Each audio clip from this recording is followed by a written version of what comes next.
ያኔዎቹ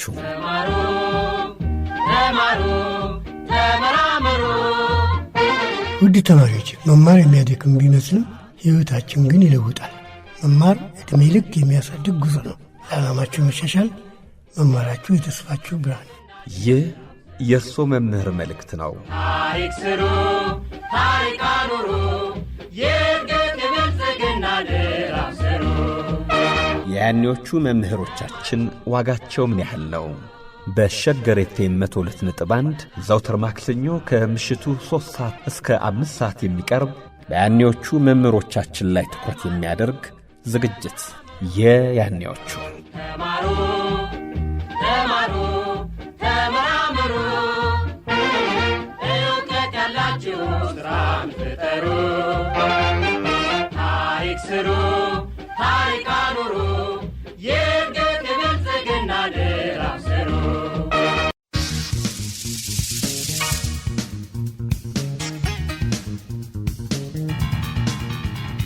እኔ አስተማሪ ነበር የወደድኩ። በጣም ቆንጆ አስተማሪ ነበረች።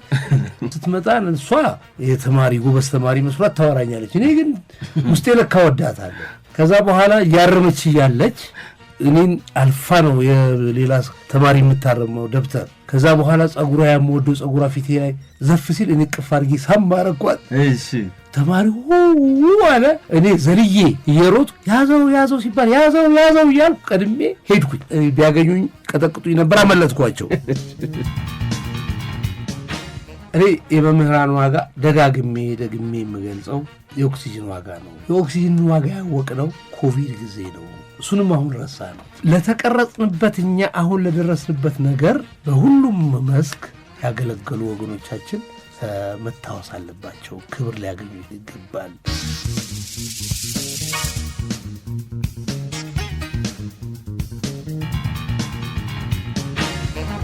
አባቱ አቶ ፍቅሬ ላቂ፣ እናቱ ወይዘሮ አማከለሽ ደስታ ይባላሉ።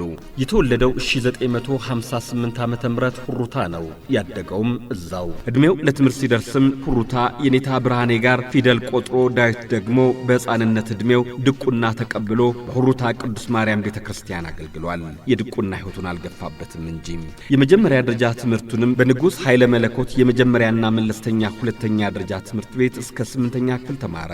በወቅቱ በሁሩታ ሁለተኛ ደረጃ ትምህርት ቤት ስላልነበረ ከሁሩታ ሐሰላ እየተመላለሰ የሁለተኛ ደረጃ ትምህርቱን ተማረ። የ10ኛ ክፍል ትምህርቱን በጥሩ ውጤት በማጠናቀቁም አዲስ አበባ ተግባር ትምህርት ቤት ገባ። በኤሌክትሮኒክስ የትምህርት ክፍልም ተመደበ። በተግባር ለ2 ዓመት የሚሰጠውን መደበኛ የሙያና የቀለም ትምህርት አጠናቆ 1976 ዓመተ ምህረት ላይ በሬዲዮ ኤሌክትሮኒክስ በ2 ዓመት መርሃ ግብር በዲፕሎማ ተመረቀ። ከዚያም በኢትዮጵያ ቴሌቪዥን በቴክኒሻንነት ሙያ ተቀጥሮ መጀመሪያ ጎንደር ከዛም ናዝሬት የቴሌቪዥን ማሰራጫ ጣቢያ ቴክኒሻን በመሆን ሰርቷል። በአዲስ አበባ ዩኒቨርሲቲ በኢትዮጵያ ቋንቋዎችና ስነ ጽሑፍ የትምህርት ዘርፍም ተመርቋል። በዚሁ ዩኒቨርሲቲ በሕግ ፋክልቲም ተከታታይ የትምህርት ክፍል ሕግ ተምሮ አጠናቋል። ለቀናትም ቢሆን የአዲስ አበባ መንገዶች ባለስልጣን የሕዝብ ግንኙነት ኃላፊም ሆኖ ሰርቷል። የክልል 14 ሬዲዮ ጣቢያም የዜና ክፍል ኃላፊም ነበረም። በጋዜጠኝነት ሕይወቱ በተለይም በሕዝብ ዘንድ ከፍተኛ ዕውቅናና ዝና ያተረፈለትን በአገር አቀፍ ደረጃም ለመሸለም የበቃበት የምርመራ ጋዜጠኝነት ሥራ ከጦር ግንባር መልስ ነው የጀመረው። በወቅቱ በኢትዮጵያ ቴሌቪዥን በሕዝብ ዘንድ ተወዳጅነትን ካተረፉ ፕሮግራሞች መካከል አይናችን በተሰኘው ፕሮግራም ላይ ተመድቦ ሰርቷል። ዛሬ የሕግ ባለሙያ ቢሆንም ብዙዎች ግን የሚያውቁት ያኔ ዝናን ባተረፈበት ፕሮግራሙ አይናችን ነው። ግን ከመደበኛው የሕግ ሥራው በተጨማሪ በኢትዮ ኤፍኤም የቸገረን የተሰኘ የሬዲዮ ፕሮግራም እየሠራ ይገኛል። ከእንቁላል መሸጥ ጀምሮ በለጋ ዕድሜው የተለያዩ የንግድ ሥራዎችን የሠራው ይህ ሰው ዛሬ በያኔዎቹ ፕሮግራማችን ያኔ ያስተማሩትን መምህራኖቹን ያመሰግናል። አብረውት የተማሩ የክፍልና የትምህርት ቤት ጓደኞቹን እንዲሁም የተማረባቸውን ትምህርት ቤቶች ያስታውሳል። ጋዜጠኛና የሕግ ባለሙያው ሳሙኤል ፍቅሬ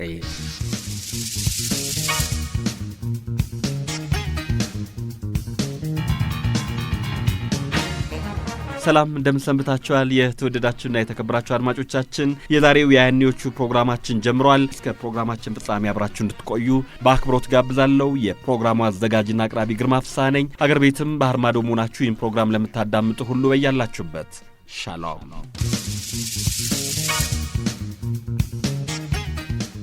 ሳሚ እንኳን ደህና መጣ። ጓንና ቆየኝ ግርምሽ። ጋዜጠኛ፣ የህግ ባለሙያ፣ ነጋዴ ሳሙኤል ፍቅሬ የተወለደ የተሳደገ። ቆይታችንን በእነዚህ ጥያቄዎች እንጀምር። እንደዚህ ጥያቄ የሚመቸኝ የለም። ያደግኩበትን አካባቢ በሆነ አጋጣሚ መጥቀስ እና ማስታወስ ደስ ስለሚለኝ እኔ አርሲ ክፍለ ሀገር በድሮ አጠራር አሁን ኦሮሚያ ዞን አርሲ ሁሩታ የምትባል ከተማ ነው የተወለድኩት። ሁሩታ ትንሽ ከተማ ነች። እኛ በተወለድንበት ወይም በተማርንበት ጊዜ መብራት የለም፣ ውሃ የለም። በተለይ ደግሞ ሀይ ስኩል አልነበረም። ግን ትምህርት ቤት ካነሳ ያኔው ንጉሥ ኃይለ መለኮት ትምህርት ቤት የሚባል አንደኛና መለስተኛ ሁለተኛ ደረጃ ትምህርት ቤት የመጀመሪያና መለስተኛ ሁለተኛ ደረጃ ትምህርት ቤትን እስከ 8ኛ ክፍል የተማርኩበት ትምህርት ቤቴ ነው። ስለዚህ ሁሩታን ማስታወስ በጣም ደስ ይለኛል። ሁሩታን ማንሳት በምንም አጋጣሚ ደስ ይለኛል እና የሁሩታ ልጅ ነው። ፊደል የቆጠርከው እዛ ሁሩታ ነው? በእኛ ጊዜ እኔ አሁን እንግዲህ ወደ 60ዎቹ እየተጠጋሁ ነው። በሚቀጥለው ዓመት እግዚአብሔር ለዛ ያድርሰኝ ጥቅምት 27 2018 60 ዓመት ይሞላኛል። ስለዚህ እድለኛ ነኝ። በእኛ ዘመን ይሄ መዋዕለ ሕፃናት ትምህርት ቤት የለም እንዳልከው ቄስ ትምህርት ቤት ነው የሚገባ። ቄስ ትምህርት ቤት ትማራለህ። የኔታ ብርሃን የሚባሉ አስተማሪያችን ነበር። እነሱ ሜንቶራችንም ናቸው። ብዙ ነገር ናችንን ነው የሚቀርጹት። ወላጆቻችንም ይፈሯቸዋል። ዝም ብሎ ትምህርት ቤት ሄደህ ልጄን ለምን ተቆጣህብኝ ቆነጠጥክብኝ የለም። እኛ አስተዳደጋችን ሁሩታ ትንሽ ከተማ ነች። የዛ ሀገር ትልልቅ ሰዎች ሁሉ እንደ አባት የሚቆነጥጡን፣ እንደ አባት የሚልኩን፣ እንደ አባት የሚቆጡን፣ እንደገና እነሱን ፊት ምንም ነገር መጥፎ ነገር አናደርግም። መጥፎ ነገር ስልህ ቢያንስ ሰው አንቆጥ፣ ሰው አንሳድብም። በመጥፎ አይነት ነገር እንቅስቃሴ ውስጥ አንገኝም። መጥፎ የተባለ ነገር እኛ የምናስበው ነገር ለምሳሌ ሻይ ቤት ገብቶ ብስኩት መብላት ለነውር የሚቆጠርበት ማህበረሰብ ውስጥ ነው ያደግኩት። በእኛ ዘመን የዛ አካባቢ ሰው የምትፈራው ሰው ከመጣ ተደብቀህ ትወጣለህ። እንዲህ ያለ ነገር ላይ ነው ያለ ነውና የኔታ ብርሃን ይባላሉ። እሳቸው ናቸው። እኔ እንደ አጋጣሚ እንግዲህ እዛም ከቄስ ትምህርት ቤት በኋላ ወደ ኤሌመንተሪ ገባሁ። ኤሌመንተሪ ከገባሁ በኋላ ወደ ቤተ ክርስቲያን ህይወት ተሰቤ እንግዲህ በዛ ዘመኔ በደንብ አልገፋሁበትም እንጂ አባከንኩት እንጂ ድቁናም ተቀብዬ ሁሩታ ማርያም የምትባል ቤተክርስቲያን አለች ቀድሻለሁ። ፊደል ከተቆጠረ ድቁናው ላይም ከሄድክ ትምህርት ቤት ዳዊትም ተደግመዋል አይደለ? በጣም እንጂ ያኔ ከዳዊት ያለፈ ነገር ነው። ዲያቆን ለመሆን ውዳሴ ማርያምን መቃል ማለት መቻል አለብህ። መልከ ማርያምን ብዙ ነገር ታጠናለህ። በዛን ጊዜ በነበረን በቂም መምህር የለንም። አሁን በጣም ገጠር እንደሚባሉት የቤተ ክህነቱን መምህር ያልነበረንም ያኔ ባለን ልክ ግን አስታውሳለሁ። መምህር ሲራክ የሚባሉ በጣም ጎበዝ መምህር ነበሩ። እሳቸው አስተምረውናል። ይሄ መንፈሳዊ መዝሙሩን መንፈሳዊ ቤት መጽሐፍ ቅዱሱን ያስተምሩን ነበር። በቻልነው ልክ ነው።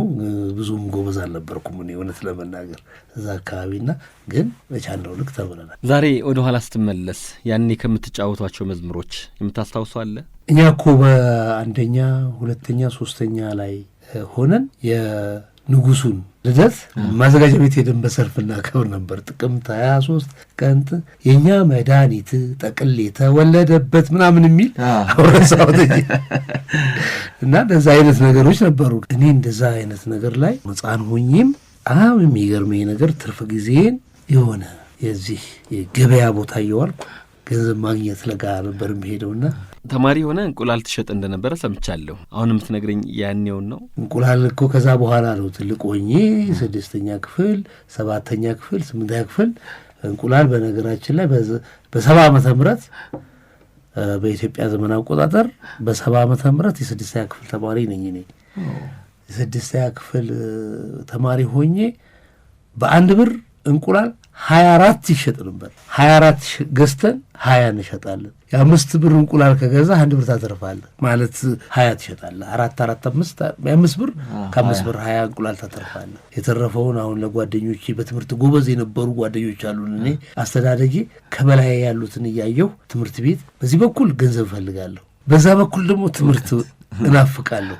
እና ከእኔ ትልልቅ የሆኑ በትምህርታቸው ጎበዝ የሆኑ ሰዎች ናቸው ጓደኞች። አሁን ዛሬ ምናልባት ትልልቅ ቦታ የደረሱ ለምሳሌ እንደነ ጁኔዲ ሳዶን፣ ፕሮፌሰር ዳመን ኃይለማርያም፣ ገነና አሰፋው የሚባሉ በዛ በሁሩታ አካባቢ ዛሬ ድረስ ይታወቃሉ። በነገራችን ላይ ጁኔዲ በጣም ጂኒየስ ከሚባሉ ተማሪዎች ናቸው እና እነዚህ ቅድም የነገርኩ ጓደኞቹ ናቸው እና ኤሌመንተሪ ሲማሩ እነሱን አይተን ወዲህ እነሱን መሆን እንፈልጋለን በትምህርታችን። ወዲህ ደግሞ ከቤተሰብ እኔ ቤተሰብ እናቴ ትንሽ ኃይለኛ ነች። ኃይለኝነቷ እኔ ተበላሽቼ ምቀር ይመስላታልና አሁን ሸንኮራ መግዛት፣ ብስኩት፣ ፓስቲ መግዛት ምናምን አታደርገውም የኔ እናት። እኔ ግን እፈልጋለሁ። ስለዚህ የሆነ ሰዓት ራሴን አወጅኩና ወደ ንግድ ገባሁ። ግማሽ ጊዜ እነግዳለሁ፣ ግማሽ ጊዜ እማራለሁ። ስለዚህ የትምህርት ቤት ስንተኛ ክፍል ሆነ? እኔ ይሄንን በጣም ኢንቮልቭ ያደረኩት 7ኛ ክፍል ሆኜ። እንዲያው 7ኛ ክፍል ከመድረሳችን በፊት 1ኛ ክፍል ኤ ነው ቢ? እኔ በእውነት ለመናገር እሱን አላስታውሱም። ዘመኑም ቆየ። ቢሆንም ማለት ካለም 2 ነው የሚኖረው፣ ይሄ ወር ቢ ነው። የክፍል ጓደኞችንስ እዛ ላይ 1ኛ ክፍል ለምሳሌ መጀመሪያ ክፍል እንደገባ የምታስታውሳቸው ልጆች አሉ ዛሬ? አሁን አላስታውሳቸውም።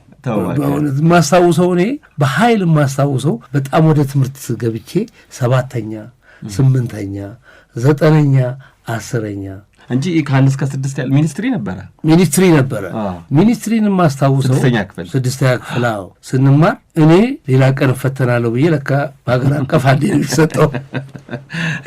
ገበያ ሄድኩ፣ የተገረፍኩ ወጥቼ ነው ሄድኩ። አስተማሪዎቼ የት ሄደ ይሄ ልጅ ብለው ሲሉ ተፈልጌ ተገርፌ ተፈተንኩ። ነገር ግን 99 ነው ባመጣው በዛ ጊዜ እና እንዲህ የሚገርም አይነት ታሪክ አለ እዛ ውስጥ እና አላውቀውም ነበር ሚኒስትሪ አሁን በአመት በዛ ደረጃ 6ኛ ክፍል በአገር አቀፍ ደረጃ የሚሰጥና የሚያልፍ ነገር እንደሆነ ወጉቻ አልተፈተንኩም። ከዛ በኋላ 8ኛ ላይ ግን ተጠንቅቄ 8ኛ ሚኒስትሪ ያለ ብዬ አውቄ ነው የተፈተንኩት። እንዲሁ ከልክ ፊደል ቆጠራው ላይ የኔታ ብርሃኔን ነበር ያስታወስከው። ተማሪዎች ባታስታውስም ከ1ኛ ክፍል እስከ 6 ካሉ ባሉት ክፍሎች ውስጥ ካስተማሩ መምህራኖች የማትረሳቸው አሉ? እነማን? ሴቶች አስተማሪዎች እኛ ሀገር ብርቅ ነበሩ። አሁን ቲቸር ደስታ የምትባል ቲቸር ፀሐይ የሚባሉ እንደገና ተስፋዬም የሚባል አንድ ጎበዝ አስተማሪ ነበረ እና እነሱ በተለይ ጋሽ ተስፋዬ መምህሬ ምን አይነት ነገር ታገል ነበረ። ይሄ ልጅ ከትምህርት ወደ ትምህርት ቤቱ ብቻ እንዲያተኩር አድርጉት ይላል። በጣም ብዙ ሰዎች ያስታውሱታል። ቲቸር ፀሐይ የሱ ባለቤት ነች። እንግሊዝኛ ታስተምረኝ የነበረችው ቲቸር ደስታ ደግሞ ትልልቅ ልጆች አደርሳለች። እነሱን አረሳቸው አሉ። አሁን በህይወት እንዳሉ ነው ማስቀው ሰማ ነበረ። ምክንያቱም እስከ ቅርብ ጊዜ እንዳሉ አውቃለሁ። እና አሁን ያሉት በተለይ 7ና 8 ግን ጋሽ ምትኩ የሚባለው አስተማሪ በቃ ይከታተለኝ ነበር ይሄ ልጅ እንዳይጠፋ እያለ። ምክንያቱም አንድ ጊዜ 7ኛ ክፍል ወላጅ አንጣ ተባልኩ፣ ከትምህርት ቤት ይቀራል ተብዬ። ከዛ እናቴ ተዳደደች፣ እንዴት በጣም ተበሳጨችና ይዛ ሄዳ አስተማሪዎቹ ፊት ትገርፈኛለች። ነፍሷን ይማርናልና እኔ ተናደድኩ። ለምንድን ነው የምትገርፊኝ እያልኩ በቃ እዛ ጊዜ ዕድሜ የማይናገር ነገር እናቴን እንደዛ ተናግሬያት ማላቅ ስገረፍ አላለቅስም ምናምን ዝም ብዬ ቁጭ ብዬ ገረፋለሁ። ግን አስተማሪውም ዝም ብሎ ያየኛል። በኋላ ይሄ ጋሽ ምትኩ በርቀት ይታዘባል። ተው ብሎ ይገባል። እናቴን ይቆጣል። ለምንድን ነው የምትመታኝ ምናምን ይላል። በኋላ እሱ ጋሽ ምትኩ ምን አለ፣ ከትምህርት ቤት እየቀረህ ነዋ፣ አንተ እኮ ጎበዝ እንድትሆን ነው፣ አንተ እኮ በደንብ ከትምህርት ቤት ባትቀር በቃ ትልቅ ቦታ ትደርሳለህ ይለኛል ጋሽ ምትኩ። እኔ ያን የማውቀው ይሄን በሚያደርጉ ጊዜ 2ኛ ሴሚስተር ነው እንደሚያደርጉኝ። 1ኛ ሴሚስተር ነኝ 1ኛ የወጣሁት። ምንድን ነው መሆነው ጎበዝ ማለት ምንድን ነው? ማን ነው የሚበልጠኛ ሆነ አልኩት እሱ። ከዛ በኋላ ጋሽ ምትኩ መልሴ ገረመውና በጣም ጥሩ አባቴ ነው። አሁንም አለዛ ጡረታ ወጥቶ የፕራይቬት መምህር ትምህርት ቤት ርዕሰ መምህርም አስተዳዳሪም ነገር ነው። በቃ ጓደኛ አረገኝ። ትልቅ ነው ጓደኛ አረገኝ። አንተ ለምንድን ነው እዚህ ውስጥ እኮ አይደለም ጎበዝ ስትሆንም እኮ የምትወዳደረው እኮ ገና ወደፊት ትልቅ ሳይንቲስት ትሆናለህ ምናምን ትሆናለህ ይለኝና የሆኑ ፊሎሶፈሮች ምናምን ነገር ታሪክ ያሳየኝና አመስግናቸው። ግን ታውቃለህ ቲቸር ምትኩን ሸርሙት እኮ በጣም ነው በእውነቱ። አሁንም ደግሜ ላመሰግናቸው ፈልጋለሁ። እኛ አንተ ነው የምንለው በዛ ጊዜ እንኳን ዛሬ ተውና እኔም ወደ ሽምግልናው እየሄድኩ ነው። ሸርሙት እኮ እንደ ከህፃናቶች ጋር ኳስ ይጫወታሉ። ትምህርት ቤት ሲገቡ ክፍል ሲገቡ በጣም ሲሪየስ ሆነው ያስተምራሉ። በተለይ ደግሞ ትንሽ በትምህርታችን በርታ እንላለን የሚባሉ ልጆችን ደግሞ በግል ያበረታታሉ እና በጣም የማከብረው በጣም የተባረከ በጣም ጥሩ ሰው ነው እና ጋሽ ምትኩን አሁን መስመር ላይ አሉ። ሄሎ ቲቸር ምትኩ። አቤት። እንደምንኖት? ሰላም ኖት? ደህና ነኝ እግዚአብሔር ይመስገን። እስካሁን ስለ እርሶ እየተናገረ ያለው ጋዜጠኛ የህግ ባለሙያ ሳሙኤል ፍቅሬ ነው። አዎ አውቃለሁ። ያስታውሱታል? እንዴ አረጋግጥ ማስታውሰው። እድሜው ስንት ነው ቲቸር? እኔ 83ኛ ዓመቴ ነው። አሃ። ሳሙኤልን ያስተማሩት የትምህርት አይነት ምን ነበር? ሳሙኤልን ያስተማርኩት ሳሙኤልን ሳይንስ ስታስተምረን ነው የማስታውሰው እኔ ልነግረው እኮ። እሺ እኔ ሳሙኤልን አስተምረው የነበረው 8ኛ ክፍል ሳይንስ ነበር። የ8ኛ ክፍል ሳይንስ በዛ ጊዜ ሳይንስ ፎር ያንግ ኢትዮጵያንስ የሚባል የሀገር ውስጥ እትም ነው። ትምህርት ሚኒስቴር ያዘጋጀው ነው። እሱን ነበር የማስተምረው እና ጥሩ ተሳታፊ ተማሪ ነበር። በከማን ነው በትምህርት ደረጃው ጓደኞቹ ሁሉ የሚመሰክሩት ነው። ጎበዝ። በሁለተኛ ደረጃ ፖፑላር ነው በትምህርት ቤት ውስጥ ሁለገብ እና በዚህ አይነት ሁኔታ አወቀለው። በማህበረሰቡ ውስጥ በቤተሰቦቹ ዙሪያም ጥሩ ተቀባይነት ያለው ተደማጭነት ያለው ጓደኞቹ የሚያፈቅሩት የሚወዱት ተማሪ ነው። በዚህ ደረጃ እንግዲህ ዛሬ በዚህ በያኔዎቹ ፕሮግራም ያኔ ያስተማሩንን መምህራኖቻችንን ነው የምናመሰግነው። ለያኔ የአገልግሎት ዘመኑ በህይወቴ ውስጥ ላበረከቱት አስተዋጽኦ ብሎ ሳሚ ሊያመሰግኖት ነውና ምስጋናውን አንዴ ያዳምጡ ይቀበሉ። አሽምት እኮ እኔ እንግዲህ ከይቅርታ ጋር አድማጮችን ይቅርታ ጠይቃለሁ። አንተ ከነበረን ቀረቤታ አንተ በማለቴ በእውነት ለመናገር ቅድም መግቢያ ላይ መምህሮቻችን እንደ ኦክሲጅን ዋጋ የነፈግናቸው ባለውለታዎቻችን ናቸው። በእነሱ እኔ በተለይ አንድ ጊዜ ከትምህርት ቤት ተበሳጭቼ ልቀር ስል አይዞህ ብለህ አበራተህ የመለስከኝን ጊዜ አረሳውምና በህይወቴ ውስጥ ትልቅ ስፍራ አለ። ጋሽ ምትኩ ክበርልኝ። እሺ አመሰግናለሁ። መምህር ምትኩ ገብሬ እኔም በጣም አመሰግናለሁ። እድሜ ይስጥልኝ።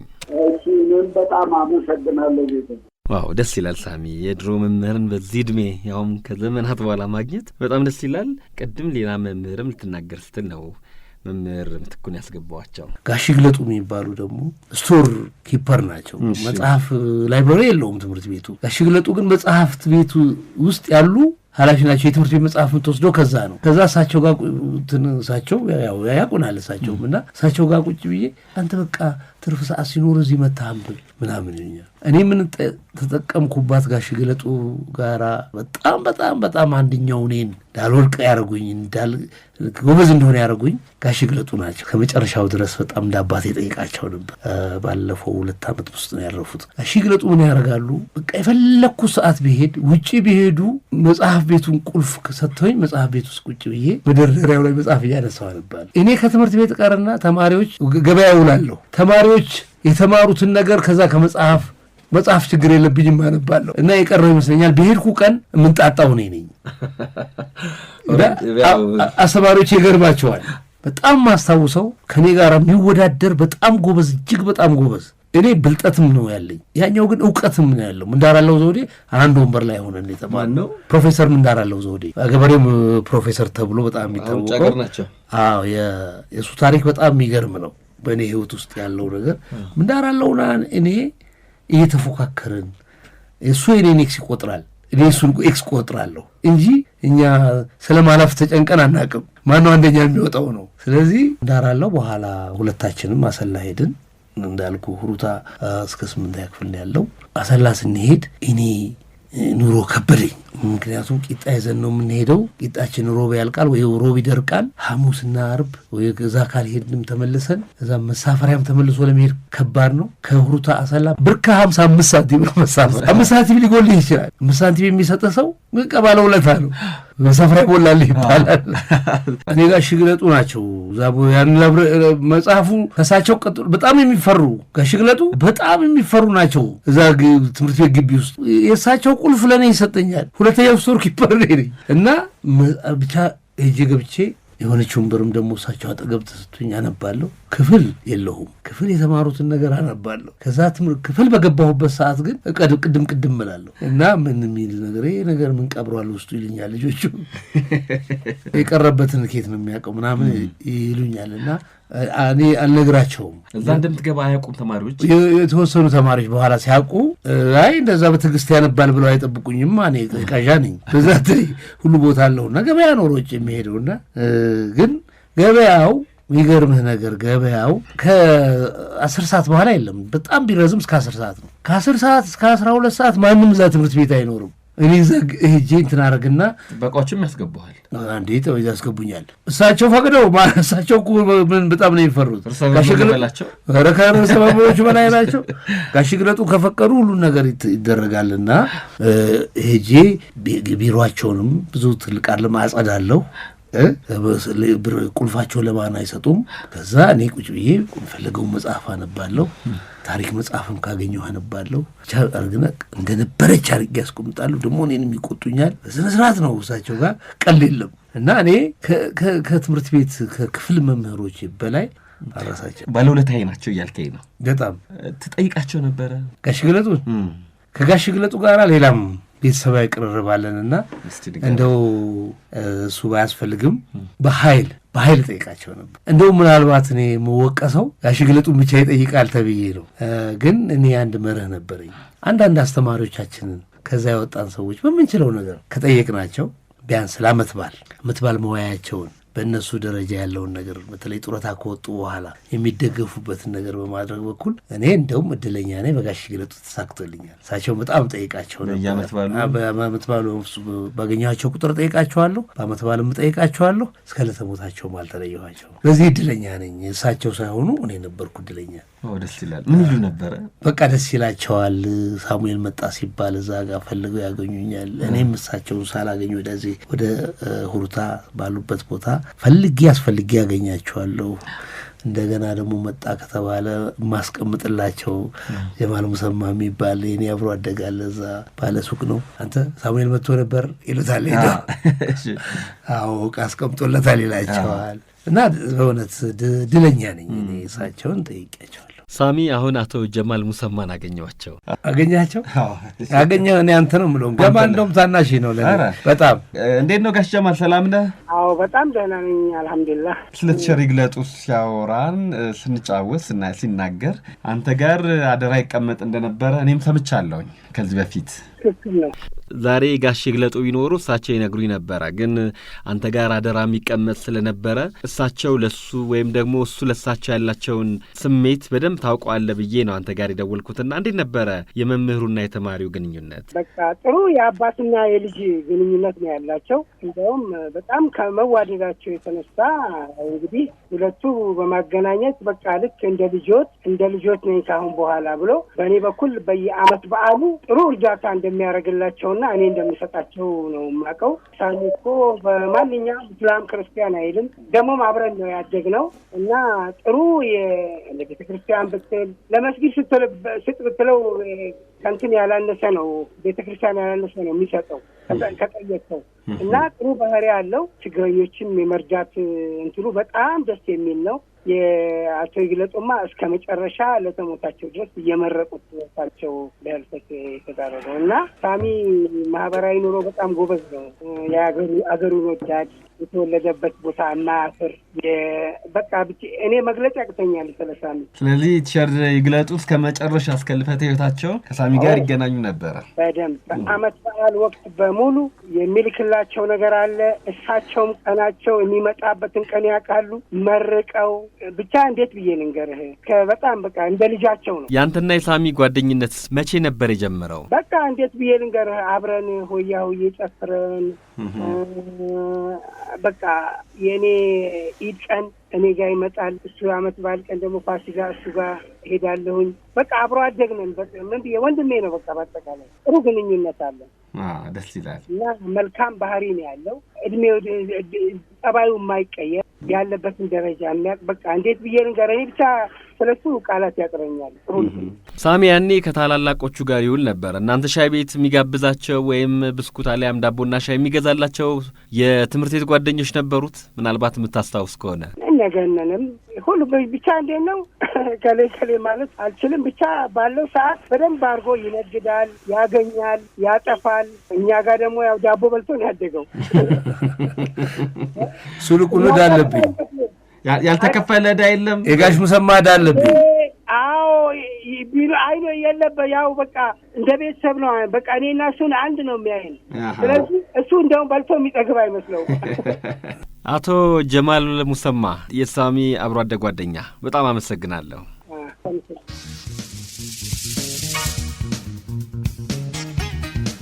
ሳሚ ወደ ትምህርት ቤት ደግሞ እንመለስና ያኔ አንተ ስትማር ከአንተ ጋር የሚፎካከሩ ወይም አንተ የምትፎካከራቸው የክፍል ጓደኞች ዛሬ ምናልባት ሁሩታ ስትሄድ የምታገኛቸው አሉ?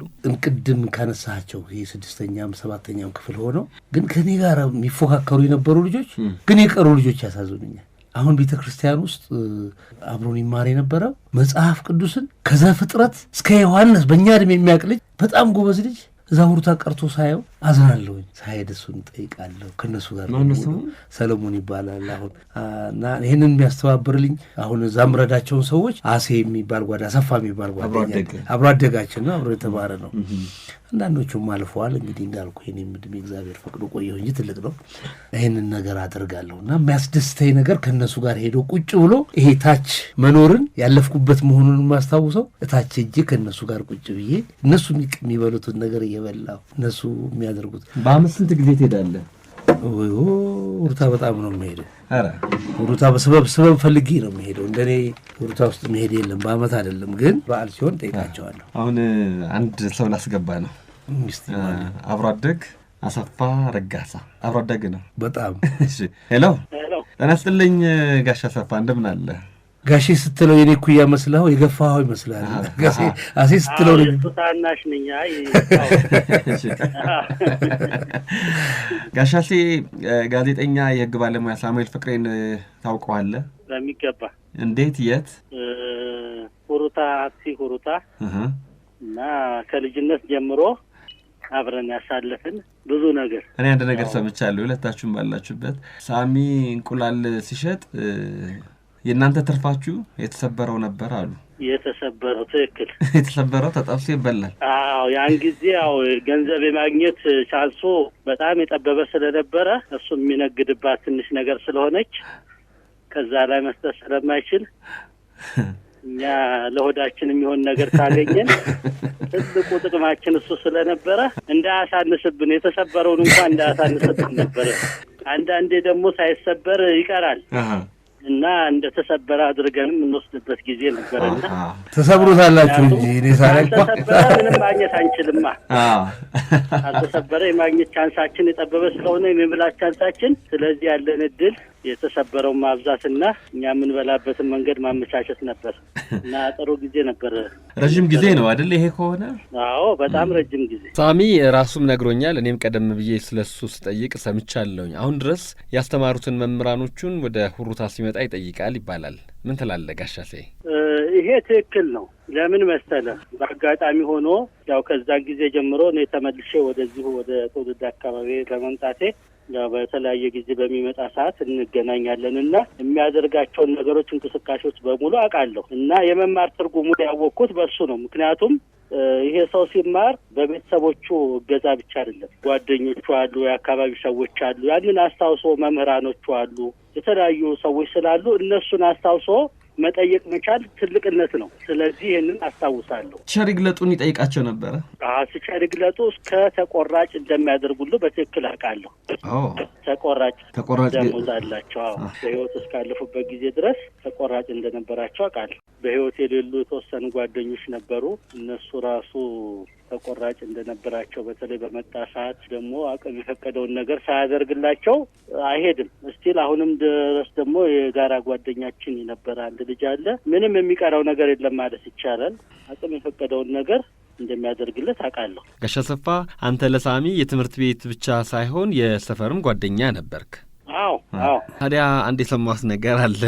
7ኛ ክፍል ነው 6ኛ ክፍል እያለ አንዲት ተማሪ ወደክ ነበር አሉ። እኔ ብዙዎቹ ደስ ይሉኛል፣ አላስታውሳቸውም። ያው በልጅነት እኮ ደስ የማይል ነገር የለም። ስለ ፍቅር የሚያስተማረ እንዴት እንደሆነ እሱ ነበረ። ምን ያደርጋል፣ ቀደም እላለሁ። አዎ በጣም እንደው አሴ ምናልባት የውርታ ስም ይህን ፕሮግራም የሚከታተል ሰው ላስታውሰውና ቅድም የጠቀስከው ምናልባት እኔ ስሙን ልጥቀሰው፣ በጣም ሰለሞንን በኃይል የምወደው ለምን እንደሆነ ታውቃለህ?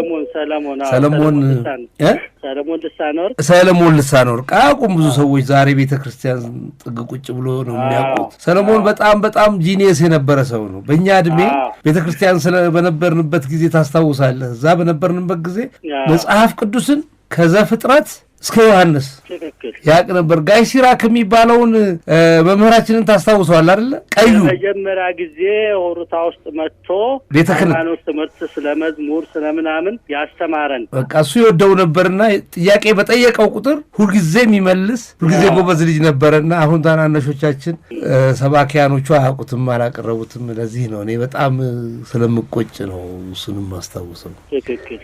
ጋሽ አሰፋ ረጋሳ የጋዜጠኛና የሕግ ባለሙያ ሳሙኤል ፍቅሬ አብሮ አደግና የትምህርት ቤት ጓደኛ፣ በጣም አመሰግናለሁ። እሺ አመሰግናለሁ።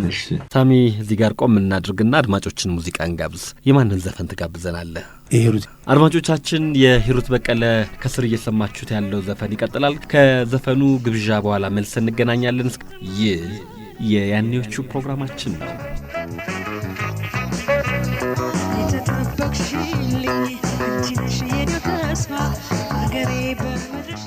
ሳሚ ከሙዚቃ ግብዣ በኋላ መልሰን ተገናኝተናል። ቆይታችን ይቀጥላል። ከ6ኛ ክፍል ወደ 7ኛ ክፍል ተሸጋገርክ። 7ኛ ክፍል እንግዲህ ትምህርቶች በእንግሊዝኛ ሆኑ። እንዴት ነበረ? እንዳልኩ ነው ብዙ ጊዜ አለ። በዛ ጊዜ ግማሽ ቀን ነው የምትማረው፣ ሌላ ስራ የለንም፣ ትምህርት ነው። እንዳልኩ ሁለቱንም ማጣጣም እችላለሁ። በልጥ ጊዜን ደግሞ እዛ ጋሽ ይግለጡ ቦታ አሳልፋለሁ። ቤቴ አይመችም ለማንበብ፣ ላይብረሪ የለንም፣ እሳቸው ጋር ነው የማነበው። በዛ ምክንያት ይመስለኛል። ከዛ አሁን ለፉክክር እንዳልኩ ጋራ ፉክክራችን እኔና ምንዳራለው መካከል ሆነ። ሌሎች አሉ አሁን ምንፎካከራቸው አላስታውሳቸውም። አንዳንዶቹ ጊዜውም ቆየና 40 ዓመት እንደዚህ አካባቢ ሆነ በላይ ሆነና እሱ ሆነ። ዞሮ ግን እስከ እኔ 7ኛ ክፍል የተቀረጽ ነው ከእሱ ጋር በነበረን ውድድር ነው። እንዳልኩ ደግሞ ከዛ በኋላ እኔም ወደ ትምህርትም ወደ ስራ ቤተሰብ መጣሁና ይሄ ነው ያለው። 7ኛ ክፍል 8ኛ ክፍልስ እንዴት ነበር? 7ኛና 8ኛ አንድ ወንበር አስቀምጠው ሆን ብለው እኮ ያወዳድሩ። ሁለታችሁ ብቻ ማለት ሁለታችን እንድንለያይ አይፈልጉም። የኔና የእሱ ፉክክር በጣም ከባድ ስለነበረ ያፎካክሩናል፣ ያወዳድሩናል። የእሱ አባት ገበሬ ናቸው። ገበሬ ሆነው ግን አድቫንስድ ገበሬ ናቸው። ያኔ ገበሬ ያውራጃ ይሁን የክፍለ ሀገሩ የገበሬ ማህበር ሊቀመንበር ናቸው ጋሽ ዘውዴ። ተጽዕኖ አይደረግብህም ነበር? አይደለም፣ እሳቸው ልጆቻቸውንም ያስተምራሉ፣ እኛንም ያበረታታሉ። አሁን ደግሞ አንተ ብለጠው ብለው እኔን እሱ ይላሉ እና በጣም ጥሩ አባት ነበሩ። እንደው ገርመሃል እንዳሉ አላል። ከ7ና 8ስ እነማን ናቸው ትዝ የሚሉ ተማሪ ክፍል ጓደኞች? እንዳልኩ እሱ ነው። ከዛ በቀለ በዛረዴ በጣም ጓደኛዬ ነው። እሱም ኢንጂነር ነው። አሁን ችግር ገጠመው እንጂ እሱ። ከዛ ሴቶች ወንዶች በየመደዳው የምታስታውሰውን እስቲ ስማቸው ብቻ ይጠራ። አዎ ስማቸው ብዙ ሴቶቹ እዛ አካባቢ የነበሩ ሴቶች ልጆቻችን ነበሩት። እውነት ለመናገር ብዙ ናቸው። ልዩወር ተቀባ፣ ብስራት ፍስሐ ሴት ናት። ነፍሷን ማራ ወይን ሸታብዩ እነዚህ ነበሩ በዙሪያችን የነበሩና እነሱ ዘሴም ክላስ ሆነን ትዕግስት አግዜ የሚባሉትን እኔ ያስጠናቸው ነበር ሴቶቹን በተለይ ደግሞ አሰላ ከሄድን በኋላ እነሱ ጋር ሁልጊዜ ትኩስ ነገር ሞልቷል። እኛ ሴቶች ናቸው ራሳቸው ኩክ አድርገው ነው እንትን የሚሉት። እኔ እዛ አስጠንቼ አንድ ክፍል ነን ያለነው እነሱን አስጠንቼ ብሳይን በልቼ እሄዳለሁ።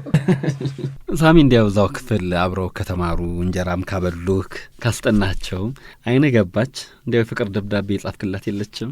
አይ ከሱ በልጥ እንደው አንድ ታሪክ ነገር ያሰላ ህዝበኔ ዘመን ያለው የሚያውቀው እኔ አስተማሪን ነበር የወደድኩት። በጣም ቆንጆ አስተማሪ ነበረች። ህንድ ነች እና በጣም ቆንጆ። እኔ ስትመጣ እሷ የተማሪ ጎበዝ ተማሪ መስሏት ታወራኛለች። እኔ ግን ውስጤ ለካ ወዳታለሁ። ከዛ በኋላ ያረመች እያለች እኔን አልፋ ነው የሌላ ተማሪ የምታረመው ደብተር። ከዛ በኋላ ጸጉሯ ያምወደው ጸጉሯ ፊቴ ላይ ዘፍ ሲል እኔ ቅፍ አድርጌ ሳም አረኳት። እሺ ከዛ በኋላ ሆኖን አላውቅም። ተማሪ አለ። እኔ ዘልዬ እየሮጥኩ ያዘው ሲባል ያዘው እያልኩ ቀድሜ ሄድኩኝ። ከግቢ ወጣሁ። ዘበኛው ከፊቴ ይሮጣል ያዘው እያልኩ ስትለው ከዛ ሄድኩና ግርማ ይሄማ የሚገርም ታሪክ ነው። እሺ ከዛ ደነገጥኩ። የተራሁትን ነገር አላውቅም። እኔ እንትንም የለኝም። ቤቴ ገባሁ። እሷ መጀመሪያ ላይ ተናዳ ነበረ። ቢያገኙኝ ቀጠቅጡኝ ነበር። አመለጥኳቸው። ከዛ ጠፋሁ ከትምህርት ቤት ጠፋሁ። ለሽንቴ ነው የምወጣው ከቤቴ። ከዛ አፈርኩኝም ፈራሁኝም ደነገጥኩም። ከዛ ለካ ይሄ ነገር የሆነ ሁለተኛ ሴሚስተር ነው አስታውሳለሁ። አንደኛ ሴሚስተር አንደኛ ነው የወጣሁት። እንግሊዝኛ አስተማሪ ናት። ልጅግር እኮ ነች። ከዛ በጣም የሚገርመው ባለውለታዬ ነች እንደው ካነሳው መምህር አይቀር። ከዛ እቤቴ በቃ ደነገጠች። ይሄ ልጅ አሞት እቤት ቀረ፣ ፍቅር ይዞት አበደ ተባለ። እሷ በጣም ጥሩ ነች። ሰው ሄደችና ቤቴ ድረስ ዳቦ ቆሎ፣ ኩኪስ ምን ይዛ መጣች። ስጠፋ 15 መጣች። አይዞህ እኔ ባለትዳር ነኝ ባላለኝ፣ አንተ ደግሞ ገና ልጅ ነህ ተማር። 9ኛ ክፍል ነው 9ኛ ክፍል። እሺ አንተ ትምህርትን ተማር ጎበዝ ነህ፣ ለምን እንትን ታረጋለህ? ትምህርት ቤት መቅረት የለብህም ምናምን ብላ አጽናናችኝ። እኔ አገሬ ትንሽ እህት አለችኝ፣ ጎበዝ ኮንክ እሷን እድርልሃለሁ። ይኑራት እርግጠኛ አይደለሁም እና እያከመችኝ ነው። ከዛ ደስ አለኝ። አሁን ትምህርት ቤት እንሄዳለን አብራን ትለኛለች። እሺ አልኳት። አሰላ ረጅም አንድ መንገድ ነው ያለው ያኔ። አሁንም ብዙ ወገዳ ላይ አይመስለኝም። ከዛ እኔ ደግሞ ቤቴ ቀበሌ 14 የሚባል ላይ ነው። ቀበሌ 14 አሰላን የሚያውቁት ያውቃል። ከዛ እንግዲህ ከተማዋን በሙሉ ታውቋል። አንድ ደፋር ሕፃን ልጅ አስተማሪውን አቅፎ ሳመ። በአስተማሪዋ ፍቅር አበደ ተብሎ ተወርቷል ከተማውን። ከዛ እሷ እጄን እንደዚህ አቅፋኝ ትምህርት ቤት ስትሄድ ሰው ተማሪ ያፋጫል። እኔ እንደ መንግስቱ ኃይለማርያም እጄን እያውለበለብኩ ትምህርት ቤት የተመለስኩ። ከዛ በኋላ እሷ ክላስ ስትመጣ ሳሚ የህንድ ዘፈን የህንድ የፍቅር ሙዚቃ ግብዣዬን ወደድከው? አመሰግናለሁ። ለ9ኛ ክፍል ተገባ። ወደ ኋላ ለመለስና ሚኒስትሪ የት ነበር የተፈተናችሁት? ሁሩታ ነው የምንፈተነው። እዛው ትምህርት ቤት ሁሩታ? አዎ ነው። 6ኛም የተማራችሁበት ትምህርት ቤት ነበር ተፈተኑ? አዎ ሁሩታ ነው የምንፈተነው። እዛው ትምህርት ቤት ነው የምትሄድ ትሄዳለህ። ሌላም የለም። እኛ እዚህ አዲስ አበባ በየትምህርት ቤቱ እንመደባለን። እናንተ እኮ ዘመን ተሻገረ የትናንትና ታሪክ ነው የምታወራኝ። በቃ ሚኒስትሪ ልዩ ነው። አንድ በተለየ ሁኔታ የሚዘነጥበት ሳንቲም ከቤት የሚሰጥበት ቻለ ሌሎች ጓደኞች የሚጋበዙበት አንተ እንኳን ቀን በጋብዛ ሚኒስትሪ ስንት መጣ? 100 መጣ። ከዛ ወደ 9ኛ ክፍል ከትውልድ ቦታ ከሁለተኛ ደረጃ ለመማር ሁሩታ። ምን ያህል ኪሎ ሜትር? ወደ 25 ኪሎ ሜትር። 25 ኪሎ ሜትር ተሳሳትኩም። 25 ኪሎ ሜትር አካባቢ ነው። ደርሶ መልስ ነው ወይስ ታድሩ ነበር? ነገርኩህ እኮ እዛው ነው የምትማረው። ቤት ትከራያለህ ለ4 ለ5። ያኔ ዘመኑ ጥሩ ነው። መንግስት ለተማሪዎች ብሎ ቤት ይሰጣል። የተማሪዎች ቤት ይሰራል። ቁጠባ ቤት የምትባላለች እዛ ትሰጥና 4-5 ሆነን። እነማን ነበሩ የዶርም ጓደኞች ያኔ? አንዱ ወንድሜ ነው። እሱ በትምህርት ብዙ እንትን አይልም። እየጎተትኩ ታላቄ ነው። የእናቴ ወንድም ነው። እናቴ አብራን ያሳደገች። አሁን ሻምበል ደስታ አብረን ነው እንትን እያደረገው ነው። በቸገረን ጊዜ ቂጣ ጠፍጥፈን ነው። እሱ እንደኔ አክቲቭ አይደለም። እኔ በኋላ ከሳሰርኩና ወደ ትምህርት ቤት የታመራው ትምህርት 8ኛ ክፍል የሆነ ያለኝን ገንዘብ ያው እንግዲህ ብዙ ገንዘብ የሚባለው እኮ እንደኔ ያነኝ ሀብታም እባላለሁ አስታውሳለሁ። በዛ ጊዜ ሴኮ ሰዓት የሚያስር ተማሪ እኔ ብቻ ነኝ እና እንትን ጨረስኩና ወደ ትምህርትህ አሳልፍ ተከታተል ስባል ሸጬ እናቴም ስትቆጣኝ እንትን አረኩና የእሱም እናት ነበረች አያቴ ነች ለኔ ትረዳለች ትማራለን። ሌሎች ደግሞ የሳጉሬ ልጆች ነበሩ አብረው የሚማሩ እነሱ ስማቸው እናንተ ገነነ የሚባል ልጅ ነበር። አሁን እንደውም እህቱ ጎረቤቴ ነች። አሁን አዎ እንደው የሚያለ እዚህ አዲስ አበባ ነች። አሁን የህዝብ ተወካዮች ምክር ቤት ነው የምሰራው። ወይን እሸት ትባላለች። ጎረቤት አንድ ድረና አዎ ደስ ይላል። በሚገርም ሁኔታ ሳናስበው አንድ ሰፈር ገነነ ነው ያለው። ገነነ እዚህ እንዳለና እሷ ጋር ሲመጣ አገኘዋለሁ።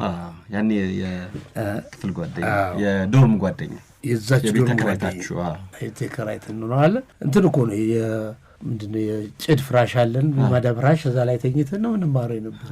ፍቅር ነበር ያኔ በጣም አይ ጠብ ደግሞ የጎረምሳ ጠብ አለ እንጂ እዛው አይደለም ትምህርት ቤታችን። ኧረ እናንተ እዛው አራታችሁ? የለም ያንዱ ቂጣ ሲያልቅ ሌላኛው ተረኛ ሄዶ ያመጣል። ቂጣችን እስከ ሮብ እኛ ቤት ድግስ ነው። አሁን ስትገናኙ ያለፈውን ታነሳላችሁ? አናነሳው። በእውነት በጣም ቆየን። ከዛ ከሄድን አሁን ይሄ አይ ነው ስትገናኙ እዚህ አዲስ አበባ ላይ ስትገናኙ እህቱ ጋር ነው የምናገናኘው እና ከእህቱ ጋር አንዳንድ ጊዜ እናወራለን። ከእሱ ጋር ማህበራዊ ሁኔታ እሱ አለ ወይ የለም ወይ ነው የምንባለው። ከእሱ ይልቅ ሌላ ገነነ የሚባል የውርታ ልጅ አለ ጎበዝ። እሱም እዛ ተማርና አሁን ኢንጂነር ነው። የገነነ ቡኔ የሚባል ሰክሰስፉል ነው። አሁን ኢንጂነር ነው፣ ኮንትራክተር ነው። ወደዚህ አሰላ ከገባን በኋላ ገነነ ቡኔ ጓደኛዬ ነበር ያን ተማሪ ቤት። አዎ እሳቸውን ገነነን እንኳን አግኝቻቸዋለሁኝ። ኢንጂነር ገነነ ቡኔ መስመር ላይ አለ። ሄሎ እሺ እንደምን አለ ገነነ ቡኔ? ኢንጂነር ገነነ ጋዜጠኛ፣ የህግ ባለሙያ ሳሙኤል ፍቅሬን ያስታውሱታል? በጣም ነው የማስታውሰው። በጣም ጓደኛችን ነው። ቤተሰብ ነን፣ በቃ እንደ ቤተሰብ ነን። ወንድም አለው ጓደኝነትም አልፎ በጣም እና በትምህርቱም በጣም ጎበዝ ነው። እዛ ማህበራዊ እንትና ላይ በጣም ጎበዝ ነው። ልዩ የሆነ ልጅ ተፈጥሮ ያለው ነበረ። በዛ ሰዓት ራሱ አንድ ትምህርት ቤት ነበራችሁ? ኃይለ መለኮት ይባላል፣ ንጉስ ኃይለ መለኮት ይባላል ትምህርት ቤቱ።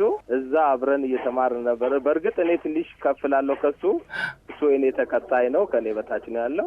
ዟት በልጠኝ ሁለገብ ነው። ሁሉን ነገር እንትን የሚያደርግ ነበርና እና ያገኘው ቻንስ ነው። ድሮም ጎበዝ ነበር ባለቱ ሰዎች ሁሉ። ንጉስ ኃይለ መለኮት ትምህርት ቤት በጋራ የምታስታውሷቸው የትምህርት ቤት መምህራን ወይም ደግሞ ታዋቂ ሰዎች ካሉ እስቲ አንድ ላይ ጠሯቸው። በዛ ሰዓት ያለው አሁን በጣም ቆየ። ብዙ አሉ፣ ብዙ አስተማሪዎች ነበሩ።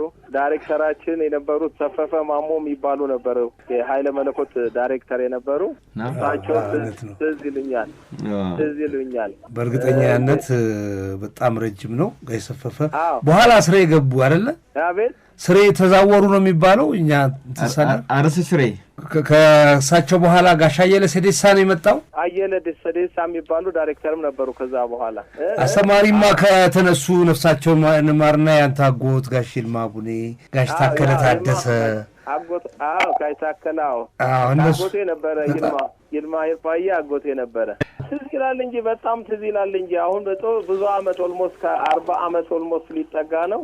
ረጅም አመት ነው ያ ስለሆነ እንጂ ብዙ እንትን በስራም በምንም እንትን ስላል ተራራቀን። ለዛ ነው አሰላ ቂጣ እየጋገራችሁ ነበረ የተማራችሁት? እሱንስ ያስታውሳሉ? ያሰላው ደግሞ ልዩ ነበር። ያሰላው ቂጣ ትጋግሩ ነበረ?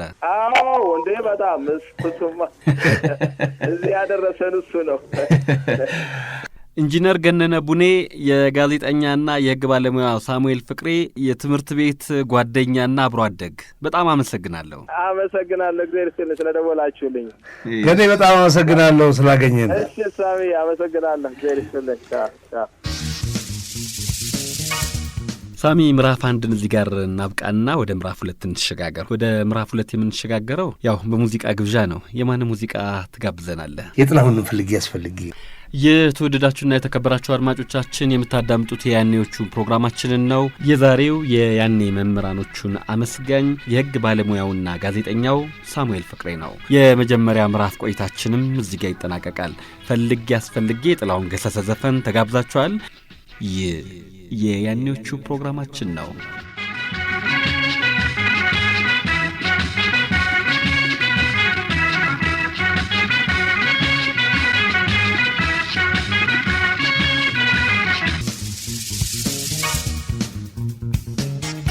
የተወደዳችሁና የተከበራችሁ አድማጮቻችን የያኔዎቹን ነው እያዳመጣችሁ የምትገኙት። የህግ ባለሙያውና ጋዜጠኛው ሳሙኤል ፍቅሬ ያኔ ያስተማሩትን አስተማሪዎቹን እያመሰገነ ነው። አሁን ወደ ሁለተኛው ምዕራፍ እንሸጋግራለን። የያኔዎቹ ፕሮግራማችን ነው።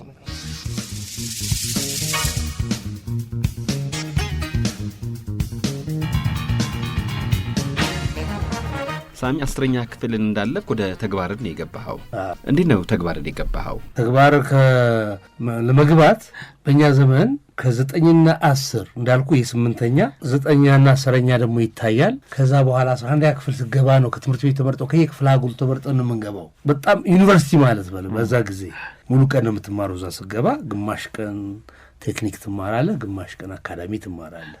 እኔ እውነት ለመናገር እንደዚህ የቴክኒክ ጽንሰ ሐሳብ እኮ ኖሮኝ ሳይሆን ትምህርት እወዳለሁ፣ ግን እንዳልኩ አሰላ የነበረው ኑሮ አንገፈገፈኝ። ቂጣ የጠፈጠፉ መማር እየተቸገሩ ማለት ትምህርት ቤት ትውላለህ፣ ወደ ቤት ስትሄድ ስለምትበላው ነገር እያሰቡ መሄድ ነው በጣም እንትን ያደርገኝና ቀና ነበር። እዛ እናታቸው ጉያ ስር ቁጭ ብለው የሚማሩ ሰዎች ወይ ዘመዶቻቸው ስር ቁጭ ብለው፣ እኔም ዘመዶች አሉኝ፣ ግን በአብዛኛው እዛ ነው ያሳለፍ ነው።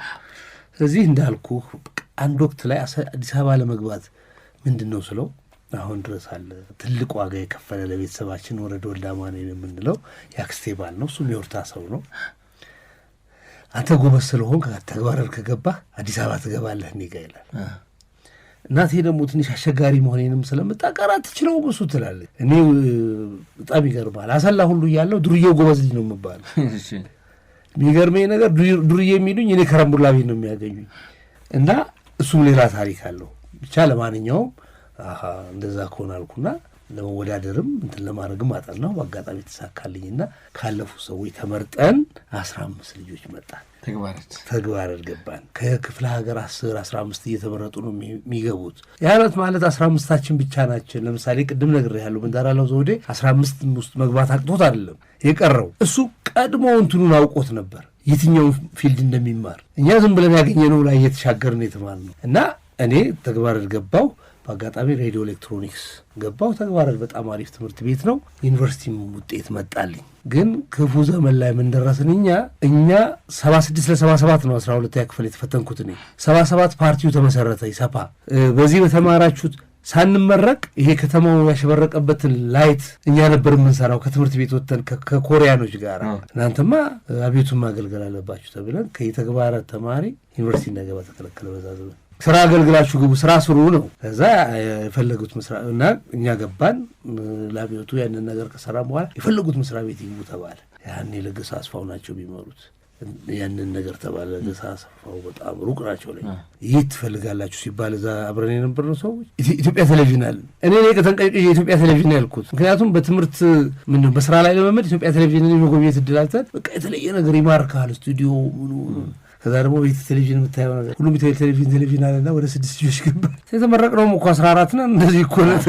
ከዛ እኔ ትንሽ እዚህ እንትን እንዳረግኩ ያኔ 10ኛው ቤት በዓል ተብሎ ብዙ ክፍለ ሀገር ቴሌቪዥን አልነበረው። ጎንደር፣ ጂማ፣ ደሴ፣ መቀሌ እነዚህ ቴሌቪዥን አልነበራቸው። በ10ኛው ቤት በዓል ዘመን ነው ቴሌቪዥን ያዩት። ጎንደርን ለመጀመሪያ ጊዜ ቴሌቪዥን ካሳዩት ሰዎች አንዱ እኔ። ከዛ ፊት ጎንደር ቴሌቪዥን አልነበራትም እና እዛ ተመደብኩ። እዛ ሰራ ቆየው። ከዛ የተወሰነ ጊዜ ሰርቼ ናዝሬት ገባሁ። እንግዲህ የንግድ ተሰጥኦም አለኝ። እዛ ስነግድኩ ገንዘብ አገኛለሁ። ስራውን ጥለህ ነው ናዝሬት የገባው?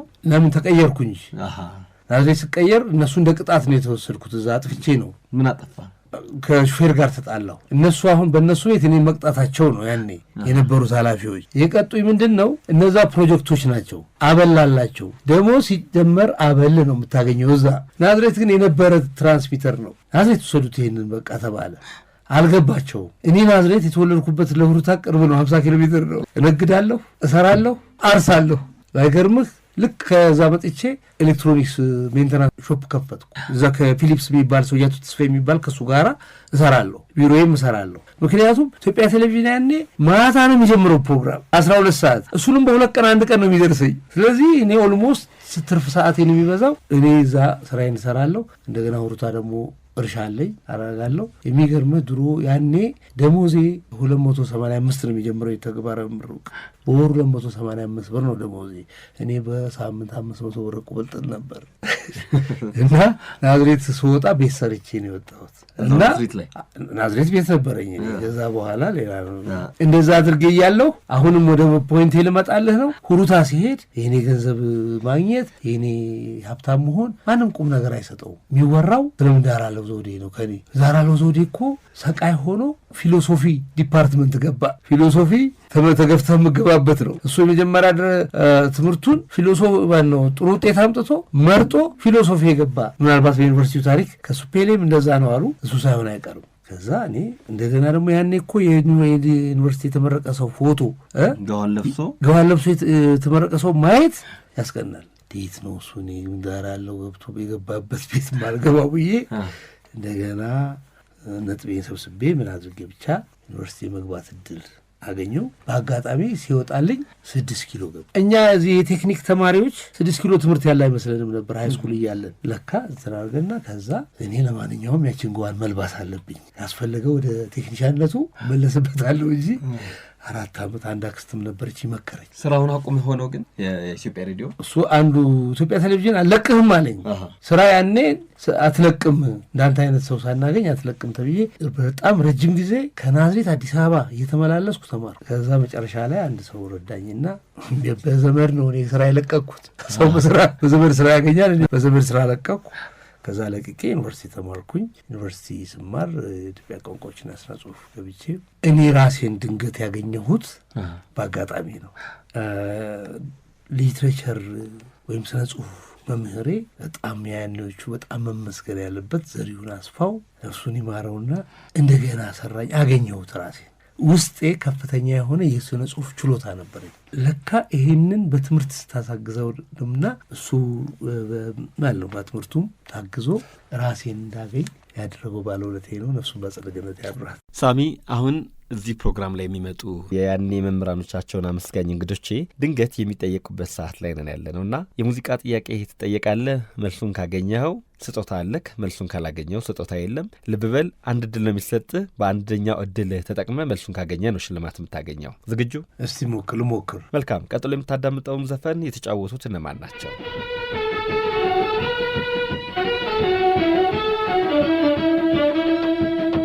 የናቦት ምስራች መውደድ እንጂ የስሜቴ ወግን ፍቅር ያንቺ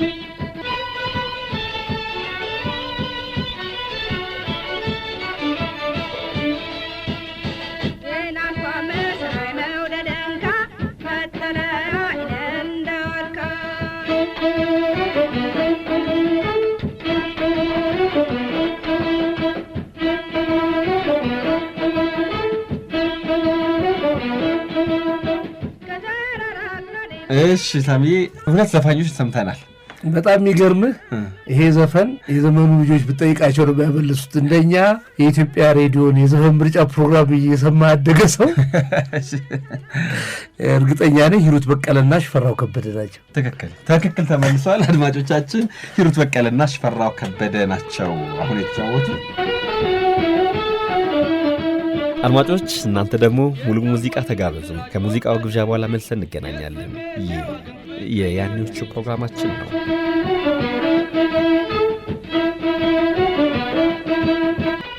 የተወደዳችሁና የተከበራችሁ አድማጮቻችን ከሙዚቃው ግብዣ በኋላ ተገናኝተናል።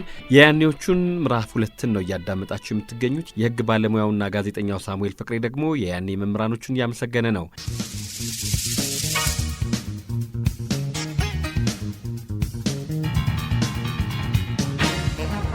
ሳሚ ቅድም በሁሩታ በጣም ታዋቂ የነበሩ ሰዎች በትምህርታቸው የላቁ እነ አቶ ጁነዲን ሳዶ እነ ፕሮፌሰር ዳመን የመሳሰሉት ከነሱ ስራ አልጠፋም አልከኝ። አብራችሁ ትጫወቱ ነበረ? እነሱ የትምህርት ሰዎች ናቸው። በተለይ አሁን ማስታውሳቸውን ጠቀስኩልህ እንጂ ሁሩታ ተወልዶ ሁሩታ ትምህርት ቤት ተምሮ ማይተዋወቅ ሰው የለም። ከተማዋት እንዲህ ስለሆነች ልክ እንደናንተ ሰፈር ማለት ነው። ቀበሌ 50 ሳይበልጣት አይቀርም ሁሩታ እና ሁሩታ ውስጥ ማንተዋወቅ ሰዎች የለም። ንጉሥ ኃይለ መለኮት ቤተሰቦቻችን የሚተዋወቃሉ፣ ተማሪዎች የሚተዋወቃሉ። ታላላቆቻችን እኛ የቀረብናቸው በቃ ወይ በአንድ ነገር የቀደሙ ናቸው። ወይ በኳስ ተጫዋችነታቸው የተከበሩ ናቸው፣ ወይ ደግሞ በትምህርታቸው የተከበሩ ናቸው። እና እኔ ያው ስቀና የነበረው በትምህርቱ እንትና ጎበዝ ነው ሲባል ዳመን በጣም ጎበዝ ነው። ያኔ በዛ ዘመን 4 ያመጡ 8 ተፈትኖ 8 ያመጣ ሰው ነው። ጁኔዲን በጣም ጂኒየስ ብሪሊያንት ነው። እሱም እንደዚሁ ጎበዝ ነው። ዩኒቨርሲቲ መግባት ያኔ ድንጋይ ቢወረወር አይገባበትም በሚባልበት ዘመን ዩኒቨርሲቲ የገቡ ናቸው። ገነና አሰፋም እንደዚህ ነው። አሁን መስመር ላይ ፕሮፌሰር ዳመን ኃይለ ማርያም አሉ። ጤና ይስጥልኝ ፕሮፌሰር ዳመን። ጤና ይስጥልኝ። ሰላም ናችሁ? ደህና። የህግ ባለሙያ ጋዜጠኛ ሳሙኤል ፍቅሬን ያስታውሱታል? ያውቁታል? አዎ አውቀዋለሁ። በቅርብ አውቀዋለሁ። አብሮ አደጉን ያው ምንም ታላቁ በሆንም አንድ ላይ ተምራችኋል? በቅርብ እንገናኛለን። ትምህርት ቤት አንድ ላይ ነበራችሁ አይደል? አንድ ትምህርት ቤት ውስጥ እንግዲህ ትምህርት ቤት እኔ ትንሽ ሲኒየር ነኝ፣ እሱ ያው ጁኒየር ነው። 3-4 ዓመት ነገር ያው የምናወራው የዛሬ 40 ምናምን ዓመት የሆነ ነገር ነው። እውነት ነው። ምን ያስታውሳሉ አብራችሁ በነበራችሁ ቆይታ ወይም ደግሞ ስለ ትምህርት ቤት ውስጥ ይንገሩን። እንግዲህ ምንትኑ በአብዛኛው አሁን ልክ ከሳሙኤል ጋር አብረን እንትማን በአንድ ላይ አልተማርንም፣ ግን እኛ ያው ዋናው እንትናችን አብሮ ማደግ የአንድ አካባቢ ልጆች ነን። አንድ አካባቢ ሲባል አነስ ያለች ከተማ ናት። እንግዲህ በዛ ጊዜ ምናልባት 15,000 ምናምን ቢሆን ነው ቶታል ፖፑሌሽኑ። እዛ ከተማ ያለ ሰው እርስ በርሱ ይተዋወቃል። እና እኛ ደግሞ የተወሰን ተማሪዎች ማለት ነው የሳሙኤል ታላላቆች የምንሆን በግሩፕ ሆነን እንትን የምንማረው ደግሞ አሰላ ነው። የኛ ከተማ ከአሰላ ሁሩታ የሚባል 40 ኪሎ ሜትር ነው የሚርቀው። እየተመላለስን ነው የምንማረው። እና በዛ ጊዜ እንግዲህ ሳሙኤል እኛ በአንድ 3-4 የምንሆን ጓደኛሞች ነን። የዛው አካባቢ ልጆች አብረን የምናጠና አብረን በኋላም ዩኒቨርሲቲ ገባን። እና ሳሙኤል በጣም እኛን እንደ ታላቅ ወንድም ያየን ነበረ። እንደገና ደግሞ እየመጣ አድናቆቱን ይገልጽልን ነበር። ብዙ ነገር በተጨማሪ ሳሙኤል ያኔ ልጅም ሆኖ እንደ ማን ነው ፒቲ ትሬት ንግድ አሁን ገንዘብ ማን ነው ጀነሬት የማድረግ እንትን አቅም ሁሉ ነበረው። ትንሽ ነገር ነው ነገሩ ብዙም ባይሆን እና ያኛ ተማሪዎች ሆነን እዛ ያው ቤተሰብ ከሩቅ ስለሆነ አንዳንዴ አሁን 2-3 ብር መጥቶ ይሰጠን ነበር እንዲሁ በመደገፍ። ያ 2-3 ብር አሁን ምንም ላይ መስል ይችላል፣ ግን ያኔ ትልቅ ገንዘብ ነው ለኛ። እና በዚህ እና በጣም ልጅ ሆኖ በጣም ነቃ የልጅ አዋቂ የሚባል አይነት ስለነበረ በሱ በጣም ትዝ ይለኛል። ያው አብረን ነው ዞሮ ያደግነው፣ እንደ ቤተሰብ ነገር ነን። አሁንም ያኔ ስለ ሁለተኛ ደረጃ ትምህርት ቤታችሁ ወይም ስለ ሃይ ስኩልስ ምን ይላሉ? ሃይ ስኩሉ አሰላ ነው። ንጉሥ ኃይለ መለኮት እስከ 8ኛ ክፍል ነው። ከዛ በኋላ ነው አሰላ። ንጉሥ ኃይለ መለኮት እንደተባለ ሁሩታ አነስ ያለች ከተማ ነበረች ነች። አሁንም ግን ዋናው ኳሊቲው ምንድን ነው? የሁሩታ በአብዛኛው ቤት እዛ ያለው የከተማው ሰው በጣም ይተዋወቃል። እንደ ቤተሰብ ነው የሚቆጣጠረው፣ እንደ ዘመድ አጎት ምናምን ነው። እንደገና ደግሞ ኢቭን ከሁሩታ ከተማ ዙሪያ ያሉት 11 ቀበሌዎችም የገበሬ ማህበር የሚባሉት እዛም ያሉትን ሰዎች ይተዋወቃሉ ሁሉም በቤተሰብ ደረጃ። ከዛ መጥተው የሚማሩትም አሁን ትምህርት ቤቱም እንግዲህ ንጉሥ ኃይለመለኮት ትምህርት ቤት አሁን ስሙ ተቀይሯል እንጂ ብዙ እንትኖችን ያፈራ ነው። ድሮ አሁን ትልቅ ሰዎች የምንላቸው አሁን በእናንተ ሙያ በጋዜጠኝነት አሁን አሳምኖ ገብረወልድ ከዛ ነው የመጣው። እንደገና ደግሞ በፖለቲካውም ደረጃ ቢሆን ሻለቃ ሲሳይ ሀብቴ የዛው እንደውም ቤታቸው ራሱ ትምህርት ቤቱ ጋር የነበረ ሰው ነው። እና ደግሞ እኛ እንደ ማን ነው እንደ ትልቅ ሰው የምንቆጥረው ሐኪም የነበረ አሁን በህይወት የሌለ ኮሎኔል ጌታቸው ተናኝ የሚባል እንግዲህ ያኔ በቃ ዶክትሬት ይማራል ሲባል ለእኛ ትልቅ ነገር ነው።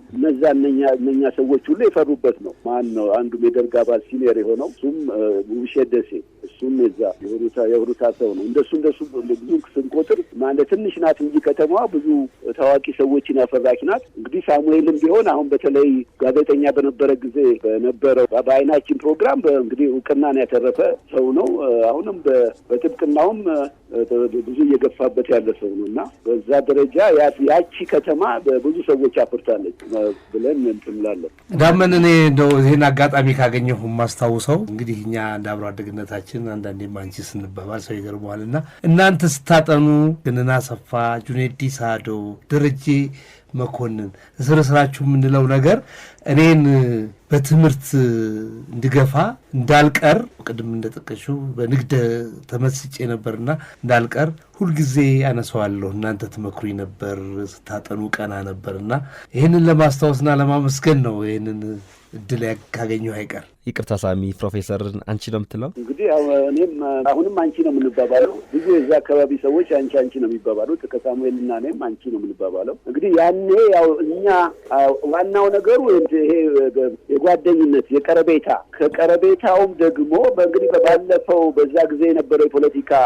ኢንፍሉዌንስም አለ አብሮ እንደ በግሩፕ ሆነ የማጥናት እና በማጥናት ብቻ ሳይሆን ብዙ የማንበብ ከዛ ከፖለቲካው ከማርክሲዝሙ በተያያዘ ብዙ የማንበብም እንትን ስለነበረን ያ ነው ያስተሳሰረን እና ሌሎችም አሁን እንደ ሳሙኤልም ያሉ ታናናሾቻችን ወደኛ የእኛን አርአያ የመከተል መንገድ የወሰዱት እና ያኔ የነበረው እንትን እኔ እንጃ እንግዲህ ማለት ሁሉ ሰው እንግዲህ የኛ ጊዜ ማለት ይወዳል እንጂ ልክ አሁን በዛ መልክ ያለ በተለይኛ በጣም በችግር ባለበት ጊዜ በዛ እርስ በራሳችን እየተረዳዳን እዚህ ለመድረስ መቻላችን እሱ እንግዲህ ትልቅ ምሳሌ የሚሆን ነው ብዬ ነው የምገምተው እና እንግዲህ ሳሙኤልም ሌሎችም አሉ ከዛው ከኛው አካባቢ በዛው መልክ እኛን ተከትለው ወይም እኛም ሌሎችን ተከትለን ነው ቅድም እንዳልኩት አሁን ግን እዚህ መድረስ መቻል ትልቅ ነገር ነው። ፕሮፌሰር ዳመን ኃይለ ማርያም በጣም ነው የማመሰግነው። እሺ እኔም በጣም አመሰግናለሁ። ታንኪ ዩ።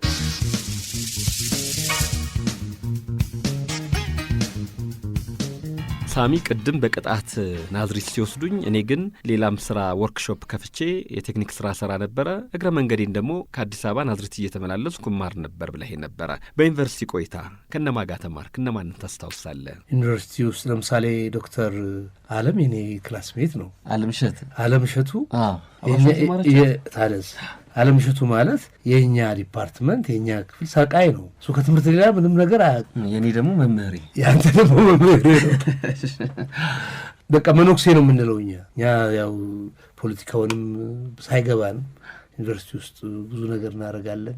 ነገራችን ላይ እኔ ዩኒቨርሲቲ እያለሁ ደርግንም የሚቃወም ሰልፍ ሲመራ እኔ ነኝ የምመራው።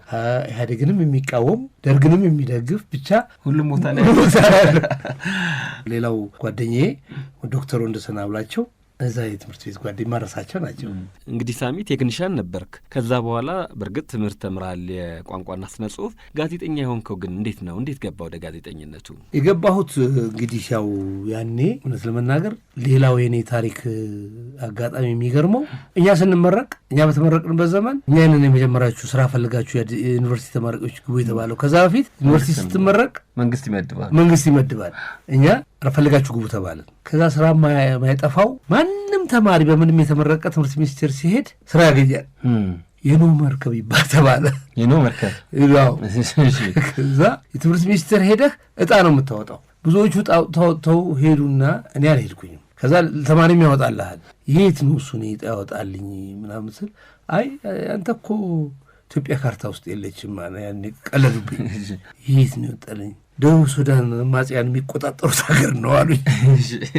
ከዛ በኋላ ጥሩ ነው ውስጥ የኢትዮጵያ ኤክስፖዠር ያለው ማለት የውጭ ሀገር መምህር ሆናለሁ ብዬ ሄድኩኝ። ሲሄድ አርሲ አሰላ ያኔ በክፍለ ሀገር ነበር የነበረው። አልፈረሰም ይሄ ክፍለ ሀገር መዋቅሩ። ኤርትራ ተገነጠለች እንጂ ሌላው ክፍለ ሀገር አለው 13ቱ። ከዛ ያሰላ የተመደበው አርሲ የተመደበው ሰው አርሲ አንድ ክፍለ ሀገር ነበር። ጠፋ ሲባል ለእኔ ሎተሪ ይወጣልኝ መሰለኝ። ሄድኩኝ። ለምን አርሲ ከሄድኩ በኋላ ሁሩታ ለመመደብ። ሁሩታን በጣም ነው የምወደው። ወዚህ ላይ እናቴ ያለች እናቴን ማገዝ እፈልጋለሁ ሁሩታ መድቡኝ ስላቸው እምቢ አሉኝ። ከዛ ቦቆጂ ሂዳሉኝ። ከዛ እኔ እኮ አዲስ አበባ ስራ ማግኘት የቻልኩ ነው እናንተ ጋር እንትን እምለው አልኩኝ። በኋላ በመሀል አዲስ አበባ ማስታወቂያ ቢሮ ፈተና ወጣ ሲባል ተፈተንኩኝ። እንግዲህ ሃይማኖታዊ ነገር አለኝ ከገብርኤል ጋር ነው። ገብርኤል ነው እዚያ መጣኝና ተወዳደርኩ፣ አሸነፍኩ። ግላ ስርዓት ገባሁ። ከዛ እነዛ ሁሩታ መድቡኝ እምቢ ያሉኝ ሰዎች በ500 ብር ነበር ደሞዙ። እዚህ በ600 ብር ተቀጠርኩ። ከዛ በኋላ እምቢ ሲሉኝ በሬዲዮ ሰሙኝ። እኔ በፊት ጉራዬን ነው የምነሰነሰው። እኔ እኮ አዲስ አበባ መቅረስ እችል ነው እዚህ የመጣሁት። ሁሩታ የተወለድኩበት አካባቢ ላግዝ ስል ነው አልኳቸው። በእውነት የተጨበጠ ነው ይሄ ነገር አይደለም። ከዛ እምቢ አሉና እኛም ፈለግን ቦታ ነው የምትመደበው አሉኝ። ከዛ በአውራጃ አውጣ ትባላለህ፣ ከዛ ትምህርት ቤት አውጣ ትባላለህ። መጨረሻ ላይ በዚህ ሲከራከሩ እኔ ክልል 14 ገብቼ ድምፄን በሬዲዮ ሰሙ። ሳሙኤል ፍቅሬ ነኝ ከክልል 14 ማስታወቂያ ቢሮ። ከዛ አሁን ክልል 14 አወቃቀሩ ምንድን ነው? እኔና የተወሰነ ሰዎች ናቸው። በኋላ ተስፋዬ መክብብ ከኔ ጋራ ከሬዲዮ ነፍሱን ይማረው በትሩ ላቀው ከቴሌቪዥን መጣ። ነፍሱን ይማረው በይበልጥ አሁን እሱንም ደግሞ ጋዜጠኝነት ህይወታችን ላይ የነበረው አሁንም ይሄ የአምሳ ቀበሌ እናንተው ነው። አረፋይኔ ሀጎስ እኮ ይሄን ያለቃ ነበር። አረፋይኔ ሀጎስ ማለት የኛ ኤዲተር ነው። አረፋይኔ ሀጎስ የጻፍከውን ነገር ኤዲት ሲያደርጉት ከዛ በኋላ ይዘውት ሄድና እንደገና ጽፋለህ በእጅህ እሱ ኤዲት ያደርገውን በኋላ የሆነ ሰው ሳሳየው እሱ በቃ ስክሪፕቱን ኤዲት ቢያደርገው እኛ እንዳሁኑ ኮምፒውተር የለም በእጃችን ነው። በኋላ የሆነ ሰው አየና ቆይ አንተ ዜናውን የጻፍከው በቃ ስክሪፕቱ ነው በሰማያዊ ነው ቀዩ በልቷል። አረፋይኔ ማለት እንደገና ልጅ ይሰራልሃል። ሌላ ትምህርት ቤት ነው። አንድ ዜና ይዘህ ስትሄድ እሱ ጋር ተምረህ ነው የምትመጣው። አመስግነዋ በዚህ አጋጣሚ አረፋይኔ በጣም የሚያባቴ ነው። በጣም ማደንቀው ማከብረው በጣም ጎበዝ ነው እና ያነባል። ያኔ ታይምስ ከእጁ ላይ አይጠፋም፣ ኒውስዊክስ ከእጁ ላይ አይጠፋም። እንደዚህ አሁን የዘመኑ የዋጀው ነገር የለንም። አረፋይኔ በጣም ጥሩ ኤዲተር ነው። በጣም እኔን ደግሞ በጣም ያከብረኛል።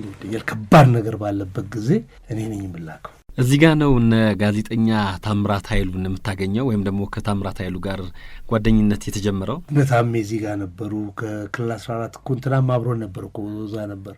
ማን ነው ሀብታሙ በኋላ ቴሌቪዥን መጣ እንጂ መጀመሪያ እኮ ክልል 14 ነበር ሀብታሙ ቦጋለ እዛ ላይ ይሰሩ ነበር። እና ከዛ በኋላ ክልል 14 ወደ ቴሌቪዥንና ወደ ሬዲዮ የሄድኩበት ታሪክ የሚገርም ነው። ሌላው እና እዛ በጣም ሰራ ነበርና የሚገርም አይነት የካድሬ ስብስብ ነበር ክልል 14 ውስጥ።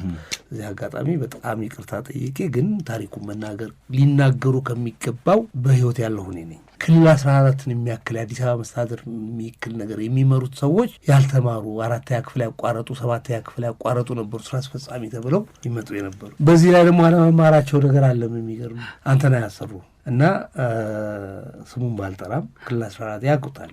ክልል 14 ምክትል ፕሬዚዳንት የሆነው ሰውዬ በቃ ጠመደንኛ ዝም ብሎ የሚረባ ነገር ነው የሚረባ ነገር ነው። እኔ ወደ ድርጅቱም ጠጋ ብዬ ነበረ። መጨረሻ ላይ በቃ ክትል አደረገኝና እኔ ከተጣላው መጣላው ትልቅ ሰው ፈልጌ ነው። ሰው ጋር አልጣላው ከመንገድ ዳር ሰው ጋር እንደዚህ ተዋራ ስርዓት ያዛልኩት። በኋላ ሳሙኤልን አባሩታል እና ምን አደረገኝ? በጣም እኔ ስራ መስራት ነው የምፈልገው 24 ሰዓት ብሰራ አልደክምም ምን አልልም። አጋጣሚ ከመካከላቸው ተፈራ ባልዋ ከበራይም በጣም ጎበዝ ነው፣ ቢያንስ አስተውሉታለሁ። በዙሪያ ያሉ ሰዎች ግን በአብዛኞቹ ቶቶቶ ታሪክ ምስክሮች ነን። እና ይሄ ምክትል ፕሬዚዳንት የነበረው ሰውዬ መከራ አላሰራ አለኝ። ከዛ ምን አደረገኝ? ያለ ስራ ኃላፊ ነበርኩ የዜናና መዋዕለ ዜና ክፍል ኃላፊ ነኝ። ያለ ስራ አስቀመጠኝ። እኔ ቁጭ ብዬ ለማመጻፍ ጀመርኩ። ዛሬ አንተ ባልደረባ የሆነው እሸቴ ያሰፋ የሪፖርተር ጋዜጣ ዋና አዘጋጅ ነበር። አማራ አረጋዊ ይህን ነገር በይፋ ላውራው እነሱ በህይወት ስላሉ እኔ ለሪፖርተር ስለ አዲስ አበባ መስተዳድር እኔ ነበርኩ ምጽፈው። አንዱም አዲስ አበባ መስተዳድርን አፈረሰው የምባለው እኔ ነኝ። አማራ አረጋዊ በዛ ጊዜ በጣም ትልቅ ገንዘብ ነው። 1000 ብር አንድ ጽሁፍ ስጽፍ 1000 ብር ይሰጣል። ኢትዮጵያ ማነው ክልል 14 820 ብር ነው 980 ብር ነበር ደሞዜ። ግን ደሞዝ አገኛለሁ ተደረጉ። ከዛ በዚህ ምክንያት ደግሞ ሌላ ነገር ሳስብ ዝም ብዬ ቁጭ ከመል ብዬ ሎው ስኩል ገባሁ። ህግ ተማርኩ። ለካ ዛሬ እንጀራ ይሆን እና እድሜ ያ የተጣላኝ የጎዳኝ ሰው ባለውለታዬ ነው። እግዚአብሔር ብትሩ ይክበር። ስለዚህ ለወግ ህግ ትምህርት የጀመርከው ይሄ አጋጣሚ ነው። ይሄ አጋጣሚ ሄድና ኢትዮጵያ ሬዲዮ እንዴት ተሻገርክ? እንግዲህ ከዚህ ከክልል 14 እንጀምርና እስካሁን ድረስ የዘለቀ ጓደኝነት የመሰረትከው ወዳጅ ጓደኛ አለ? ታምራት ኃይሉ በነገራችን ላይ እኔና እሱ አንድ ላይ ሳይሆን አይቀርም፣ አንድ ዘመን ሳይሆን አይቀርም የተቀጠር ነው። ካልተሳሳትኩ 86 87 አብረን ነን። እስከዛ ድረስ የዘለቀ ጓደኛ ያለኝ ታምራት ኃይሉ ነው። ከኛ ጓደኛም ደግሞ የበረከቱትም እዚህ ሀገር ይቀሩ፣ አብዛኞቹ ወደ ውጭ ሄዱ። ከዛ ቀጥሎ ከኢትዮጵያ ቴሌቪዥን በጣም ጓደኛዬ ስለሺ ብሩ ነው። ስለሺን አላገኘሁትም። ታምራት ኃይሉ ግን መስመር ላይ አለ። ሄሎ ታሜ ተባሰልኝ አለ ተሳክቶልኛል። ይዞኛል ልክ ታሜ ያ ሰላም ነው ታሜ? ሰላም ነው። ታዲያስ እንዴት ናችሁ? ሳሚ ገርምሽ እንዴት ናችሁ? አለን። ስለ ትምህርት ቤት አነሳንና ወደ ስራ ቦታ ተሻገርን። ያው ስራ ቦታም ትምህርት ቤት ነው። የእናንተ ጓደኝነት እዛኛው ትምህርት ቤት ጀምሯልና እስቲ ንገረን ስለ ጓደኝነታችሁ። ጓደኝነት እንግዲህ ተራ ጓደኝነት ብቻ ሳይሆን ሙያው ራሱ ደግሞ በየጊዜው ብዙ ነገሮችን እንድታረግ እድል ይሰጣል። እኔና ሳሚ እንግዲህ ቅድም እንደጠቀሰው ክልል 14 ነው የተገናኘ ነው። እርግጥ እነሱ ቀደም ብለዋል፣ እኛ ዘግየት ብለን የመጣ ነው።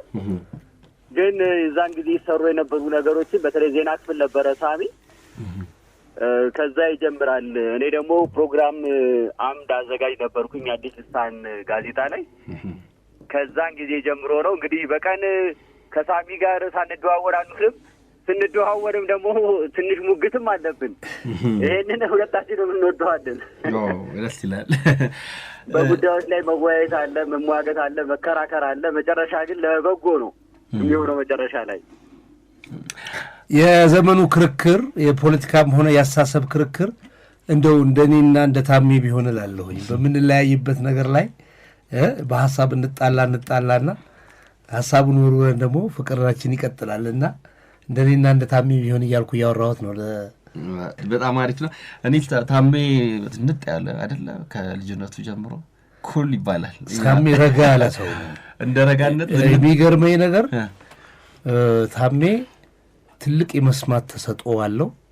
ሁሉን እንደ አመል የሚያዝ ትልቅ ችሎታ ተሰጥኦ አለው። አሁን እኔ ስም መጥቀስ አልወድም እንጂ ከታምራት ጋር ከኔ ጋር መስራት የማይችሉ ሰዎች ከታምራት አብሯት የዘለቁ ብዙ ሰዎች አሉ። እንዳመራቸው ይዞ አብሮ መስራት የሚችል ሰው ነው። ለእኔ ደግሞ በዚህ አጋጣሚ በጣም ላመስግነውና እኔ አሁን የሬዲዮ ፕሮግራም አለኝ። አጀንዳ ስቀርጽ መጀመሪያ ታሜን አማክረዋለሁ። እንጣላለን። ከታሜ ጋር ተጣልተን በሀሳብ መርጠን እንሄዳለን። ፕሮግራም ሁሉ መሰረዝበት ጊዜ አለ። ቆይ አንተ ይሻላል ብዬ የእሱን ሀሳብ መወስድበት ጊዜ አለ። ታሜ እየሰማህ ነው? ታዲያስ የኔም አድናቆት እዚህ ላይ ይመዝገብልኝ። ሀሳብ እንዲሁም ማበረታታት በተገኘው አጋጣሚ ሁሉ ስለምታደርግ በዚህ አጋጣሚ የኔም አድናቆት ከሳሚ ጋር ይመዝገብልኝ። እንግዲህ በዚህ ሙያ ውስጥ ኧረ ተመዝግቧል በል መጀመሪያ አድናቆት ያተቀበለናል። ምን ያው ስራችን እኮ ነው። ሙሉ ህይወታችንን በዚህ ውስጥ ነው ያደረግነው። ከሰዎች ሀሳብ እየተቀበልን ዲስከስ እያደረግን ነገር ነው። ትልቁ ነገር ምንድን ነው? በሀሳብ ልንለያይ እንችላለን፣ ግን ለበጎ የሆነ ነገር መልመድ መቻል አለብን። ምናልባት ከሌሎቹ ሀገሮች ከፈረንጆቹ መማር አለብን ካልን እያንዳንዳችን እንደየመልካችን ባህሪያችን ይለያያል እና ግን ያችን መከባበር መጠበቅ መቻል አለብን። አጥራችንን ጠብቀን እንከራከራለን። ስለዚህ ከዛ ጥሩ ውጤት እንዲመጣ እድል ይፈጥራል። አሁን ከሳሚ ጋር ስንነጋገር እንደው በጣም ልዩነት ያለብን ጉዳይ ላይ እንደውም ሳሚ የሚለው አንድ ነገር አለው። እንደው እኔ በተሳሳትኩኝ ይሄ ነገሩ ሸቶ ነው የሚለው ነገር አለው። ለማመን የማይፈልገው ነገር ሲኖር ማለት ነው። እና ሳሚ ይላል ግን ይሄ ነው ሪያሊቲው። አላምንህም ይላል። በኋላ ላይ በቃ ነገሩ ሆኖ ከተገኘ ደግሞ አክሰፕት ያደርጋል። እና ልክ እንደዚህ አይነት ፖዘቲቭ የሆነ ነገር በጣም ጥሩ ነው በጓደኝነት መሀል። እኔም ለሰዎች ይህን ነገር ሳደርግ ከሰዎች ብዙ ነገር ወስዳለሁ።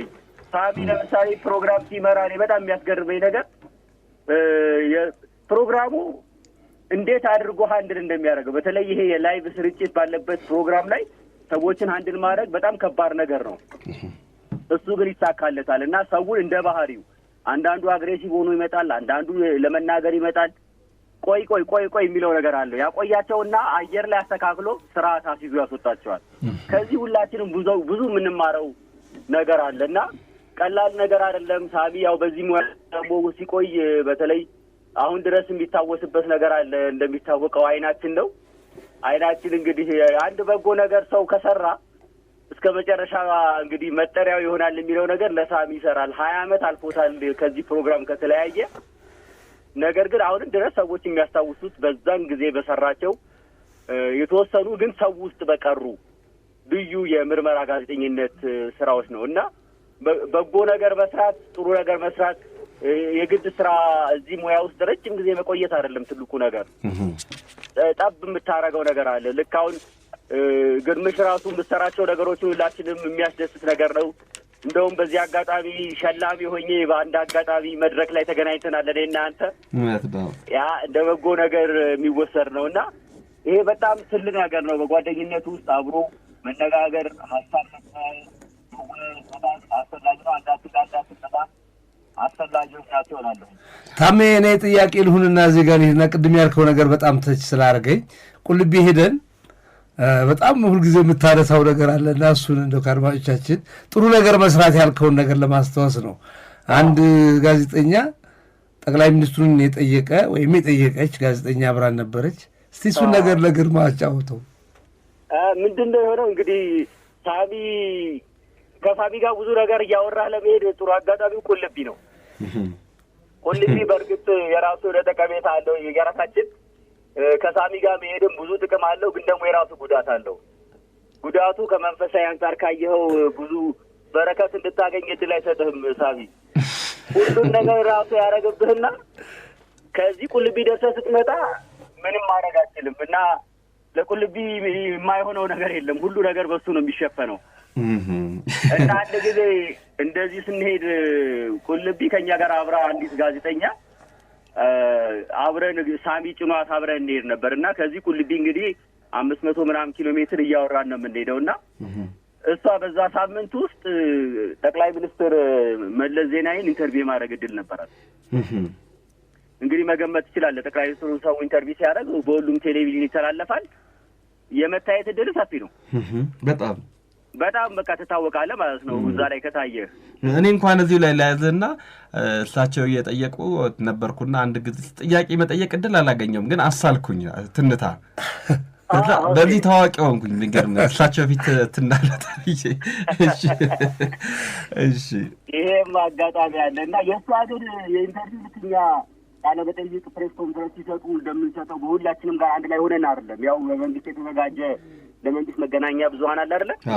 ጥያቄ እንግዲህ ተዘጋጅቶ እሳቸው እንድጠይቅ ውስን ጥያቄዎች ነው የታየው እና እንግዲህ በዛ ሳምንት ውስጥ ታይታለች።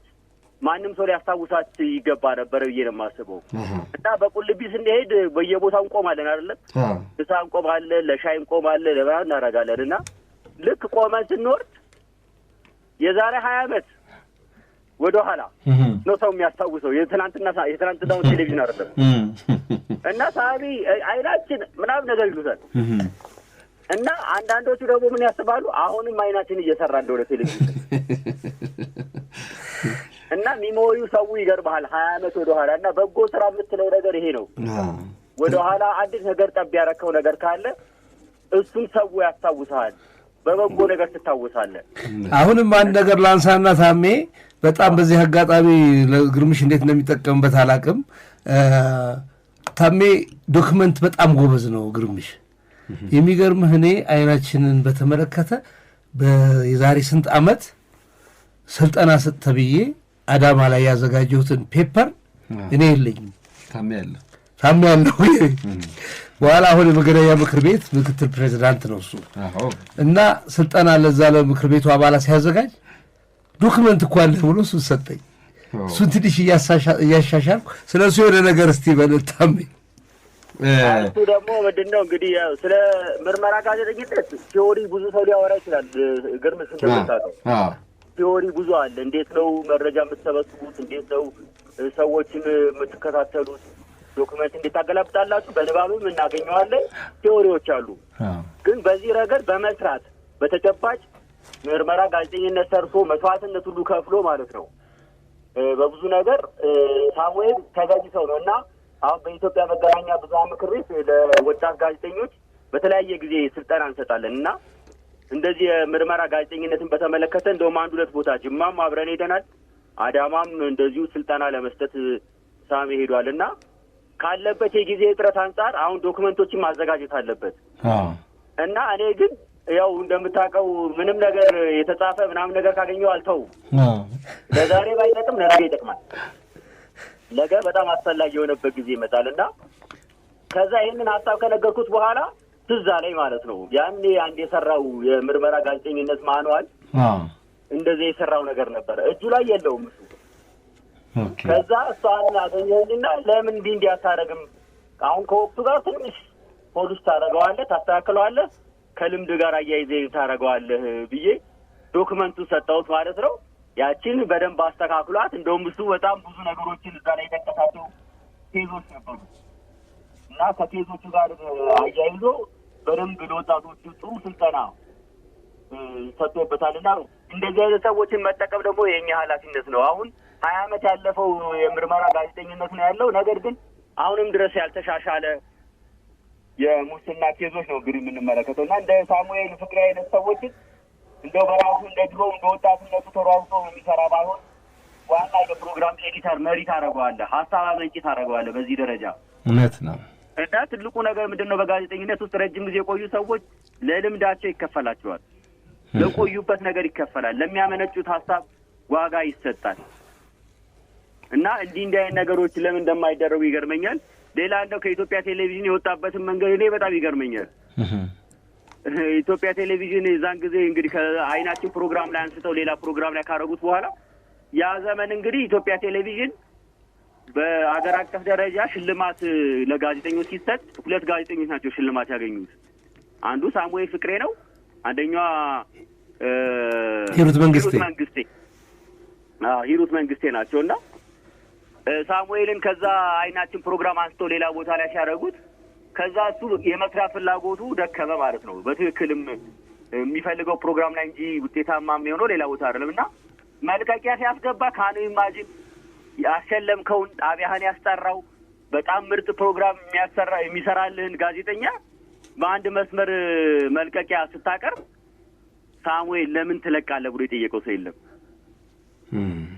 ወዲያው ተቀብለው ፈርመው ወዲያው መልቀቂያውን እና እንዴት ነው ጋዜጠኛን ሙያተኛን የምንይዝበት መንገድ አሁን ድረስ ያልተሻሻለ ነገር ነው። በተለይ ለአንዳንድ ሚዲያዎች እንደምታውቀው ግርብሽ አንዳንድ ሰዎች ራሳቸው ሚዲያው ናቸው። የሚዲያውን ያህል ዋጋ አላቸው ስማቸው። እነሱ ያንን ጣቢያ ሲለቁ አብሮ ፕሮግራሙም ራሱ ይዳከማል። ፕሮግራሙ አንዳንድ ጊዜም ይቆማል። እና አሁን ለምሳሌ እውነቱን ለመናገር አይናችን ፕሮግራም አልፎ አልፎ አለ አየዋለሁ፣ ግን አለ ልትል በምትልበት ደረጃ አይደለም። ኢትዮጵያ ቴሌቪዥን ላይ ዝም ብለህ ለአንድ ጀማሪ ጋዜጠኛ ፕሮግራሙን ስለሰጠኸው ፕሮግራሙ ይሰራል ወይ ነው? መስራት ያለበት ሰው ነው መስራት ያለበት በኃላፊነት ስሜት። እና እንዲህ አይነት ሙያተኞችን የምንይዝበት ነገር አለ። እኔ ሁሌ ይገርመኛል። ምን አሉህ መልቀቂያውን ስታስገባ ስለው እንደ ማንኛውም ሰው ተቀብለው ወዲያው ፈርመው መሸኘት እና ይሄ መሻሻል ያለበት መስተካከል ያለበት ነገር ነው ብዬ አስባለሁ። እናመሰግናለን ታሜ። በዚሁ አጋጣሚ ታሜን እሱም ራሱ ያኔዎችን ያመሰግናል። እኔ በጣም የሚገርመኝ ዶክተር ኢንጂነር ሳሙኤል ዘሚካኤል እኔ ቀድሜ እኔም ኢንተርቪው ያደረኩትና ሐሰተኛ ትክክል አለመሆኑን መጀመሪያ ታሜ ነው የደረሰበት። መመስከር ስለምፈልግ ታስታውሳለህ ታሜ? እስቲ ላክልኝ፣ ይሄ ሰው እየጠየቅከውን ላክልኝ ብለኸኝ እና በጣም ከዛ በኋላ ነው ከአንተ በኋላ ነው አንተ ነው መጀመሪያ እንደውም እንትን ያለ ይፋ የሚያደርገውና መረጃ እያለ ያላልከው የሚገርም አርካይቭ ነው። ሳይዝ ግርምሽ እኔ ብናገረው አያምርም አይደለ? አንተ ብትመሰክር ነው የሚሻለው። እኔ መቼ እንደጠየኩ እንዴ ዛሬ ላይ በነበርክበት ጊዜ ኢንተርቪው አድርገው እንደውም ጥያቄዎች ጠየቁ። በምን መረጃ ነው እንደዚህ ብለህ ያናገርከው ዶክተር ኢንጂነር ምናምን የሚለውን ብዬ ስል እኔ ያው ከነበረ ሁኔታ አንጻር ነው ያልከኝ። ልክ ነው። እንዲያው ማለፊያና ዛሬ ይቅርታ እንዳልል የሚያደርገኝ ጀማሪ አይደለው እንዲህ ብዬ ነው። እና ያን ሰዓት ላይ ደንግጫለሁኝ በቃ ካለኝ በኋላ። ምክንያቱም ታሚ ከመጠየቁ አድማጮች አንድ አድማጭ ገብታ የፈርኒቸር አልከፈለኝም ብላ ለስልክ የምትቀበለው የታገል ሰይፉ ሰላም ሰይፉ ናት አለችኝ ትለኛለች። እኔ ላይቭ ነው ያስተላልኩና መሀል ላይ ሙዚቃ ላይ ጠራችኝና ሬ ሰውዬ ግርምሽ እንደዚህ የምትል ሴትዮ ገባች አለችኝ። አይ ምቀኝነት ነው አልኳት። ልክ ታሚ ይሄን ሲለኝ ወዲያው በቃ ከዛ ጋር አገናኘሁትኝ። ሰነ ላክልኛል ወዲያው በቃ። በነገራችን ላይ አሁን በዚህ አጋጣሚ ፋና ግን አይደለም ከቅርታ ጋር በዚህ አጋጣሚ ላመስግነውና እንዳልኩ ታሜ ክሪቲካል የሚያይበት መነጽር የሚገርም ነገር ነው። እና እኔ ፕሮግራም ቀይራለሁ። አሁን የላይቭ ፕሮግራም እንግዳ አዘጋጅቼ ምን ብዬ ከሱ ጋራ በጣም ብዙ ጊዜ እናወራለን። እና የኛ ፕሮግራም ኦልሞስት የማይከፈለው አድቫይዘር ነው። የሚያነሳብኝ ነገር እኔ ጥያቄ ከሆነ እንግዲህ የእሱን እንትን በጣም ደግሞ አምነዋለሁ። በጣም ደግሞ ጀኒውን ነው፣ ቅን ነው። ሀሳብ ሁሉ ሰርዛለሁ። በቃ ታሜ ልቀይረውና እንከራከራለን። ብዙ ሰው ሊገርመው ይችላል። ባለቤቴ ይገርማታል። ከእሱ ጋራ ስልክ በሙያ ጉዳይ 2 ሰዓት 3 ሰዓት እናወራለን ማታ። እሱ አንድ ችሎታ አለው። ለምሳሌ በተለይ ኳስ እያየ ከሆነ ሁሉ ነገር ይሰራል። ጋዜጠኛ ታምራት ኃይሉ በጣም ነው የምናመሰግነው። ታንክ ዩ ቬሪ ማች።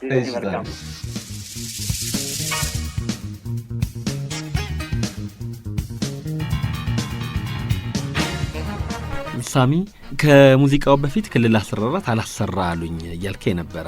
ከዛ ህግ ደግሞ በጎን ተማርኩኝ አዲስ አበባ ዩኒቨርሲቲ ብለኛል። እዛ ክልል 14 ላይ አላሰራ አለኝ ያልከኝ አንድ ኃላፊ ነበሩ። በዛ ምክንያት ነው ወደ ኢትዮጵያ ቴሌቪዥን የገባኸው? ይሄ ሰውዬ ጋር ተጣልቼ አላሰራ አለኝ እንዳልኩ አለስራ ተቀመጥኩ። ለስኩልም ገባሁ። ከዛ በኋላ የሚገርመው የአዲስ አበባ ከተማ አስተዳደር መንገዶች ባለስልጣን ህዝብ ግንኙነት ኃላፊነት ማስታወቂያ ያወጣል አለ። ዛሬ ገነት አበራ ትባላለች። ማነው የቦርድ ሰብሳቢ ነበረች። ከዛ ሲፈትኑን አንደኛ ወጣ ተባሉ። ተቀጠርኩ። ይሄን ሂደት አያውቀው። ከዛ በዛን ጊዜ የመንገዶች ባለስልጣን መኪና አለው ያ ፖዚሽን ለካይ ሹመት ነው። ደሞዙ ከፍ ያለ ነው። እኔም አላፍርም። ያን መኪና እያስኩ እነሱ ጋር ሄዳለሁ። ከዛኛ አባረር ነው እንዴት ትቀጥራላችሁ አሏቸው። በአሊ አብዶ ፊርማ ነው ለካ ቦታው ይሄ ሹመት ስለሆነ ሲያጸድቀው ቦርዱ በአሊ አብዶ ፊርማ ነው የሚሄደው። ከዛ እንዴት ይመልሱኝ? የክልል 14 ስራ ተበደለ ብለው ወደዚህ ይምጣልን አሉ። እነዛ የክልል 14 ስራ ስለተበደለ መልሱት ብለው ለመንገዶች ባለስልጣን እንትን አድርገው እስማኤል ይባላል። በጣም አዘነ ስራ አስኪያጁ እስማኤል። ምን አይነት ነገር ነው? የትም ቦታ ሄደ መስራታችንም እንዴ ስራችን ተበደለ መልሰው ወይ ደሞዙን አይጠብቁልን። ደሞዙ እኮ በዛን ጊዜ ትልቅ ገንዘብ ነው። ወደ 300 ብር ልዩነት አለው። ማስታውሰውን ነው የምነግርህ ትክክለኛ። ከዛ በኋላ እኔ መጣሁ። ያው ስራም አልሰጡኝም። ቁጭ ብዬ መማር ነው። መጨረሻ ኢትዮጵያ ሬዲዮ ስራ ወጣ። ያኔ ክልል 14 ሬዲዮ ጣቢያ የለውም፣ ቴሌቪዥን ጣቢያ የለውም። ዜና ፕሮግራም ሰርተን ኢትዮጵያ ሬዲዮና ኢትዮጵያ ቴሌቪዥን ነው የምንወስደው። እኔ እዛ ያለሁ በምሰራቸው ዜናዎች እዛ ያሉ ሰዎች በጣም ነፍሱን ይማረው አሰፋ በቀለ በጣም ይወደኝ ነበር። ነጋሽ መሐመድ በጣም ይወደኝ ነበር። ኢቭን አለምነህ ዋሴ እስከ ዛሬ ድረስ ያነሰዋል። የሚገርም ዜና ሲያገኝ ተመልሶ ዜና ከመጣ ብሎ ይቀበለኝና እኔን እንደገና ሊድ ሰርቶለት እንዲህ ያለ አሪፍ ዜና አለምነህ ይሻማል። በዚህ ይታወቃል። ከዳሪውስ ጋርም እንደዚህ ያለ ነገር አላቸው። እዛ በጣም ታወቃለሁ። ንግስት ሰልፉም እንደዚህ። በኋላ ፈተና መጣ ሲባል ተወዳድሬ አሁንም አንደኛ ወጣሁ። እግዚአብሔር ይስጠው። አሁንም አመሰግነዋለሁ። ፈቃደኛ ያባረር ነው ስለሆነ ያ ሰውዬ ይከታተለኛል። እንዳትቀጥረው ይለዋል። ምን አገባህና ነው እንዳትቀጥረው እንድትቀጥረው ምትለኝ? አንደኛ እኮ ነው የወጣው አለው። እኔ በመሬት ነው የምቀጥረው ተባልኩ። ከዛ በኋላ ኢትዮጵያ ሬዲዮ ሄድኩኝ። ኢትዮጵያ ሬዲዮም ሄጄ ደግሞ በተለይ እኔ የገባሁበት ጊዜ የሻዕቢያ ጦርነት ነበር። በዋነኝነት ካውንተር ፕሮፓጋንዳ ላይ ነበር የምሰራው በፍቅር። ይህን ጋዜጠኛ ምላሱን እንቁረጠው ብላለች ሻዕቢያ ይባላል። መጨረሻም ጦርነቱ መጀመሪያ ጊዜ ግንባር ሄጄ ወደ 3 ወር ያክል ቆይቼ የአሸናፊነታችን ሚስጥር የሚባል ተከታታይ ፕሮግራም ሰቼ በጣም የተታወቅኩ ስመጣ እዚህ ክልል 14 ሆኜ የሰራኋቸው በጣም የሚገርሙ ፕሮግራሞች አሉ። ለምሳሌ ኢትዮጵያ ቴሌቪዥን ያስተላለፈው ያኔ የመስጊድ ጦርነት ቢቢሲ ቀረጸው እስኪባል ድረስ ሄደን የሰራ ነው። እኔ ነኝ የዘገብኩት። መስቀል አደባባይ ብቻ ጠብ ግርግር ካለበት ነገር የዜና ነገር ይመጣል ተብሎ እኔ ነኝ የምሰራው። አዲስ አበባ በጣም በከፍተኛ ጎርፍ የተጠለቀለቀችበትን ዜና ኢትዮጵያ ቴሌቪዥን ሳይደርስ እኔ ነኝ የሰራው። ከዛ ግንባር ሄጄም ደግሞ በጣም ጥሩ ነገር ስለሰራሁ እዛው ነበር የምጽፈው። እንዳልኩ ያ የስነ ጽሁፍ መመሬ መክሊቴን አግኝቶልኛልና እንደዚህ ኢንስፓየር ሰውን ቁጭ ብዬ ድንጋይ ላይ ጽፋል። የሚገርምን ማረሳው ነገር ዛላምበሳ ተራሮች በጣም ከባድ ናቸው። ይሄ አሲምባ ተራራ ድረስ ሄደናል። ከዛላምበሳ አሲምባል ላይ ሲሄድ እኔ ቁጭ አልኩና የሆነ ቦታ ላይ ቁጭ ብዬ ጻፍኩት። ያስታውሰዋል የጻፍኩት እኔ በሕይወት ዘመኔ የማቀው ከባድ ተራራ ከድሬዳዋ ወደ ቁልቢ የሚወስደውን የደንገጎ ተራራ ነው። የዛላምበሳ ተራሮችን ሳየው ደንገጎ የኳስ መጫወቻ ሜዳ፣ የፈረስ መጋለቢያ መስክ መሰለኝ። ጀግኖቹ የኢትዮጵያ አንበሶች ሻዕቢያን እንደ ፈረስ የጋለቡት እንደ ኳስ የተጫወቱበት እዚህ ተራራ ላይ ነው ብዬ ጻፍኩ። እዛ ሬዲዮ በጣም ጸጋው ምንድነው መሰለ ቴሌቪዥን ምስል እንትን አድርገህ ገና ተመለሰ ነው የምትሰራው። እዛ ሄደህ ጀኔራሎቹ ጋር ትሄዳለህ። ነፍሱን ይማረውን ሰዓረ አሁንም በሕይወት ያሉት የቀድሞ ኤታማዦር ሹም ያኔ የሰሜን ዕዝ አዛዥ ናቸው ሳሞራ። እነሱ ጋር እንዳሁኑ ብልቅ ስልክ በቀላሉ አታገኝም። እነሱ ግን የማዘዣ ጣቢያቸው እንትን አላቸው፣ የሳተላይት ስልክ ያኔም አላቸው። እኛ ክፍት ነው ለእኛ ሄደን አቀርባለሁ። ኧረ ሳሙኤል ብቻ ነው እንዲ ያለው እዛ ይባላል። ሬዲዮ ደግሞ ብቸኛ ነው እንዳሁኑ ፌሙም እንትን አላለም። ይሄ ነገር ስለነበረ እኔ ደግሞ ትንሽ ሕግ እየተማርኩ ያወቅኩ ስመጣ ኢትዮጵያ ሬዲዮና ኢትዮጵያ ቴሌቪዥን እንደማዋቅር የተለያዩ መስሪያ ቤት አድርገው ነው የሚያውቁት። እንዲ አንድ ናቸው እኮ በአዋጅ አንድ መስሪያ ቤት ናቸው፣ ወደዛኛው ቀይሩኝ አሉ። ከዛ ትላለመንኩ ፈቃድን በቃኛል። ለኢትዮጵያ ሬዲዮ ኤክስፒሪየንስ ጥሩ ነው አግኝቻለሁ፣ ግን ኢትዮጵያ ቴሌቪዥን ደግሞ ልሂድ አልኩት። እንዴ ከፈለክ ሄድኛ እስር ቤት አይደለም እኮ መብትህ ነው አለኝ። በጣም ጥሩ ሰው ነው ፍቃድ ማለት የመጨረሻ ትልቅ ጥሩ ሰው ነው።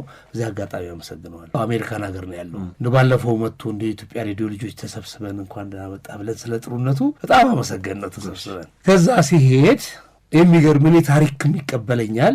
ከዛ ያኔ የኢትዮጵያ ሬዲዮና ቴሌቪዥን ስራ አስኪያጅ የነበረችው ሶሎሜ ታደሰ ሶሎሜ አዳዲስ ፕሮግራም ሰክታ እሱን ማን ነው ቴሌቪዥኑን የሚመራው አሰፋ በቀለ ነው። አሰፋ በቀለ ማለት ከጥንት ጀምሮ ያቀኛል። እኔ ሁሉን ነገርን ይከታተላል። እኔ እመጣለሁ ከለቀቁህም አግኝተን ነው ወይ ምናምን ብሎ ይቀበለኛል። ፈተና የለም ምን የለም በቃ በቀላቀል ነው። አንድ መስሪያ ቤት ነው።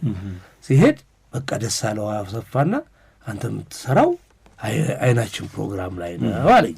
ምንድን ነው እሱ አይናችን? አይ ኢንቨስቲጌቲቭ ስቶሪ ነው። እኔ አውቃለሁ ኢንቨስቲጌቲቭ ስቶሪ ከባድ እንደሆነ። ኧረ እኔ አሰፋ አልችለውም ይሄን ኢንቨስቲጌቲቭ እኮ ስቶሪ ከባድ ነው። በዚህ ላይ ደግሞ የቴሌቪዥን ልምድ የለኝም ልቆይ አልኩት። አይ እንደምትሰራ ስለምናውቅ እኛ እናግዝሃለን አለ። አንተ ካገዝከኝ እሺ ያልኩኝ ደስ አለኝ። እውነትም አሰፋ ማለት አብሮ ነው የሚሰራው።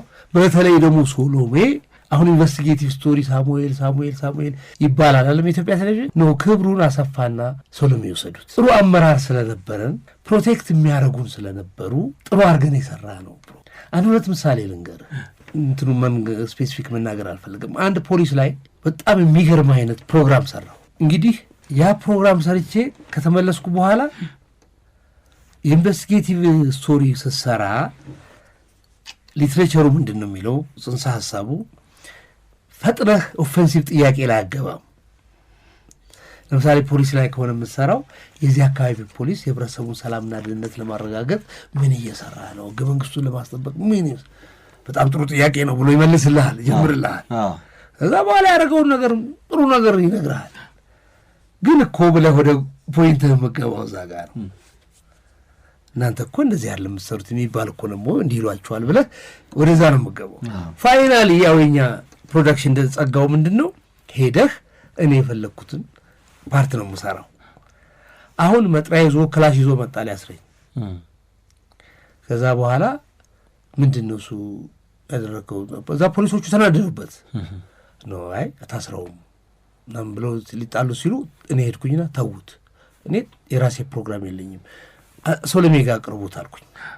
እሷ ከፈቀደች አስረኝ ይዘህ ትሄዳለህ አልኩት። መጥሪያ ይዣለሁ አለ። በቃ ና ይለኝ እሺ እየተከተልኩት ሄድኩኝ። አውቄ ነው። እሷ ጋር ገባን። ግባ አለችው። ምንድን ነው እሱ የሆንከው አለችው።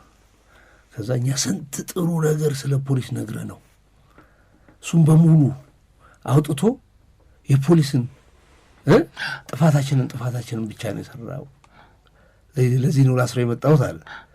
ትሰማለህ? አንደኛ ሳሙኤል ፕሮግራሙ የኢትዮጵያ ቴሌቪዥን ፕሮግራም ነው። የሚያስከስስ ከሆነ ክሰሰኝና እኔ ነኝ የምታሰረው።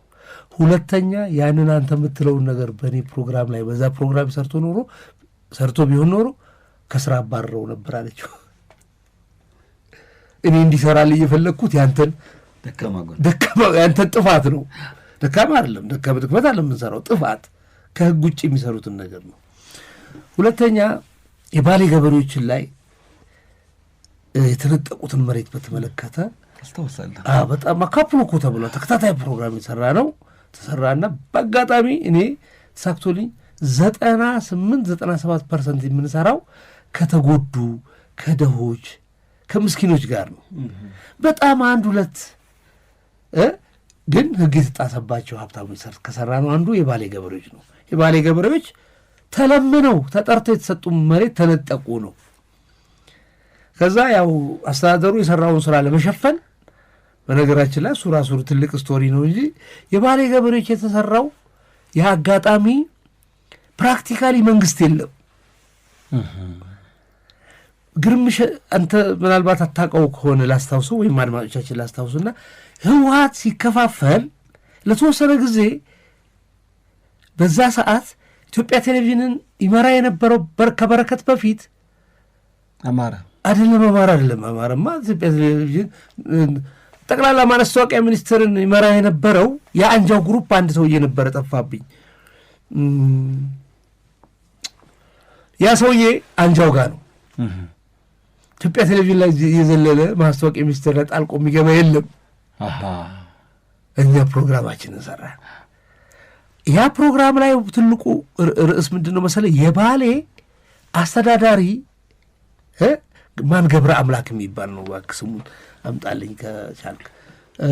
የባሌ አስተዳዳሪ የነበረ አንጃውን የሚደግፍ የአንጃውን አቋም የሚደግፍ አስተዳዳሪ ነበር። እሱን ለማሰር በኋላ እስር ቤት ሰብሮ ወደ ኬንያ የገባ ነው ሰውዬ።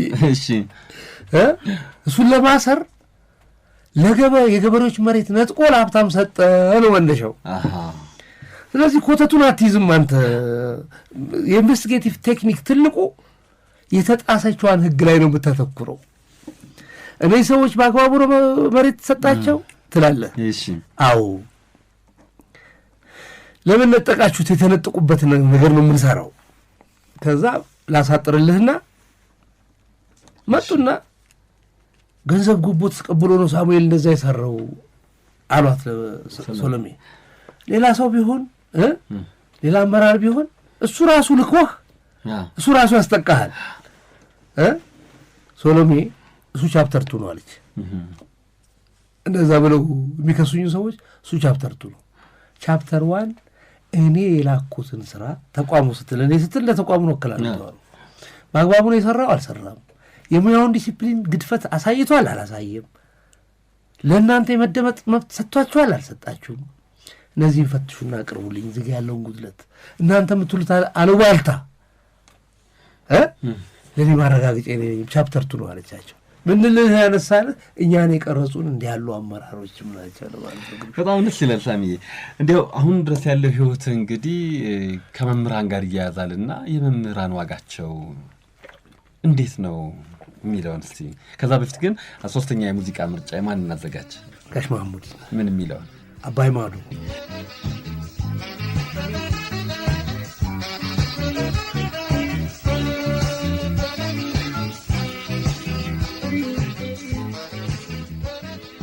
የተወደዳችሁና የተከበራችሁ አድማጮቻችን አባይ ማዶን የተጋበዛችሁት ሙዚቃ ነው።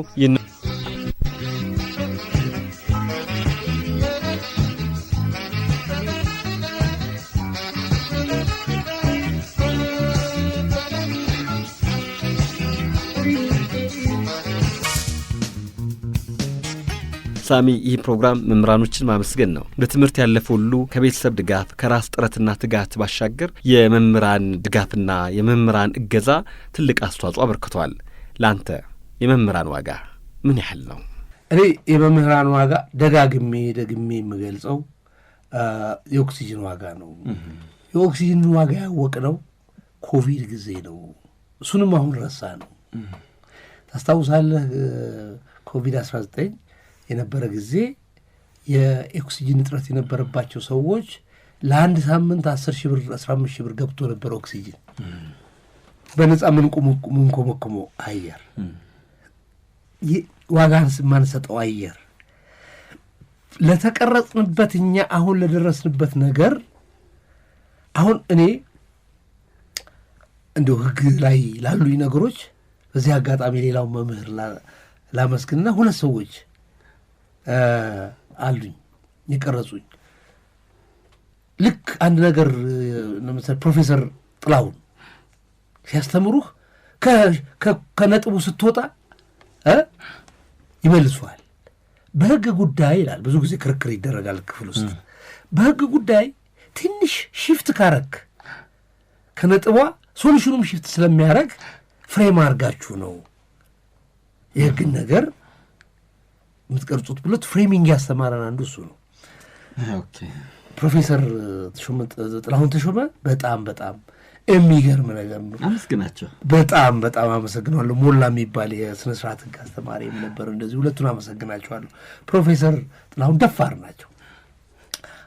እንግዲህ በአጋጣሚ ሎስኩል ከምትማርበት አንዳንድ ጊዜ እንደዚህ በካድሬነት ጊዜ አሳልፈው የመጡ ሰዎች ነበሩ። አንድ ጊዜ ስለ ሰርች ወይም ደግሞ ስለ ፍተሻ ያስተምራሉ ህጋዊነት ላይ። ያ ብዙ ጊዜ ኮንሰፕት ይዘው ይመጡና በለቱ የሚያስተምሩትን ኮንሰፕት ይዘው ይመጡና ኬዝ ይፈጥሩና ተወያዩ ይባላል። ከዛ ያን ቀን እሳቸው ምን ይዘው ይመጡና አሁን በየሆቴሉ እየገባን የሚደረገው ፍተሻ ተፈተሹ ይባላል። በዚህ በኩል ህጉ መፈተሽ ያለበት በፍርድ ቤት ፍቃድ መሰረት ብቻ ነው። አካላዊም የቤትን ፍተሻ ትክክል ነው ይላል። ይህንን ህጋዊነትን እስኪ ተወያዩበት ይላል። ያው ትምህርት ቤት ሁሉም ሙሉ የሚሰጥና አንደኛው ምን የሚል መልስ ይሰጣል? ያ በፈቃደኝነት ላይ የተመሰረተ ነው። ሰርቪሴን ከፈለክ ወደ እኔ ቤት የምትገባው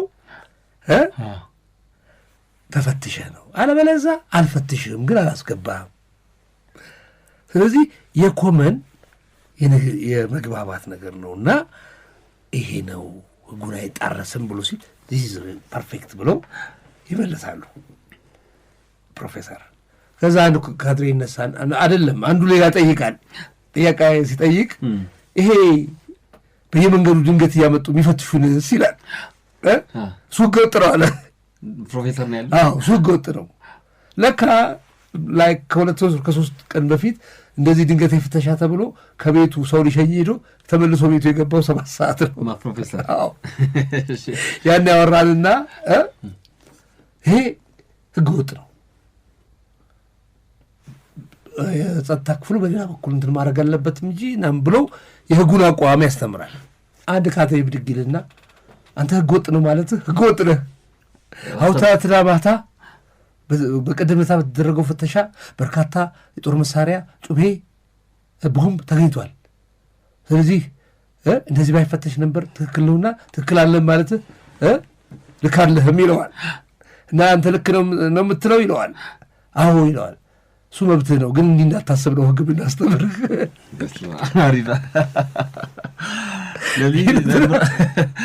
እስከዛሬ ድረስ እንግዲህ የምንጠቅሰው እንዲህ ያሉ መምህሮች አሉና ፕሮፌሰር ጥላሁን ተሾመ ባሉበት በጣም በጣም አመሰግኖታለሁ። እዚህ የመምህራንም ዋጋ የትየለሌ ነው። በጣም በጣም በቃ እንደዚህ ነው የምናስበው። አሁን በልምድ ያዳበርነው አሰራር ህግ ሆኖ ስናየው እንዴት እናሻሽለው ያን አሰራራችንን ከማለት ከይቅርታ ጋር ካድሬ አስፈላጊ የሆነበት ሁኔታ ሊኖር ይችላል። ግን ይሄ የተለመደው አይነት ከህግ ውጭ የሆነ ካድሬ አስተሳሰብ ግን ለሀገርም ለመንግስትም ለህዝብም አይጠቅም። ቆይታችን እንዴት ነበር ሳሚ? እንግዲህ እኔ ብልህ አንዳንድ ጊዜ ይሄ ጥሩ ነገር ሆኖ አንደኛ እንደው በዚህ አጋጣሚ በጣም የቆዩ ሰዎች የማስታወስ ክህሎታቸውን መፈተን ነው ይሄ ነገር እና እኛ ከ40 ዓመት በፊት የነበረውን ነገር ነው እየጠየቀን ያለ።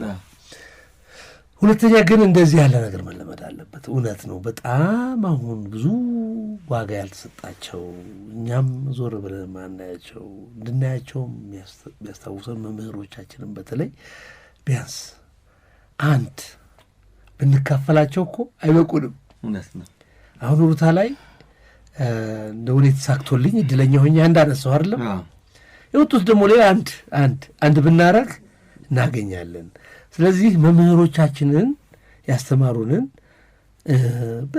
በተቻለ መጠን ብዙ ነገር አለ። ዓመት በዓል ሲደርስ ካርድ ብትሞላላቸው እንኳን ደስ አሉት የሚሉትን አድር ጠይቁበት ብትላቸው ዋጋ እንዳገኙ በማህበረሰብ ውስጥ ያስቡታል። ተጣለን የሚል ስሜት አይኖራቸውም። በሁሉም መስክ ያገለገሉ ወገኖቻችን መታወስ አለባቸው። ክብር ሊያገኙ ይገባል። እኔ አሁን በቸገረ ነገር ፕሮግራማችን ላይ ሁልጊዜ የምኮንነው የጡረታ ተከፋዮቻችን የአገልግሎታቸውን ያክል አይደለም። መንግስት ሌላ ነገር ነው ትኩረት እየሰጠ ያለው የሚባለው። ይሄ አስተሳሰብ መቀየር አለበት ለማለት ነው። በጣም እንግዲህ ደስ ብሎሃል? በጣም ደስ ብሎኛል። አመሰግናለሁ። ሳሚ ከስቱዲዮ የምንወጣው ያው አንተ ሙዚቃ ጋብዘን ነው። የማን ሙዚቃ ይዘጋጅ? እኔ የፀሐዬን። ምን የሚለውን? ፍንጭቷ።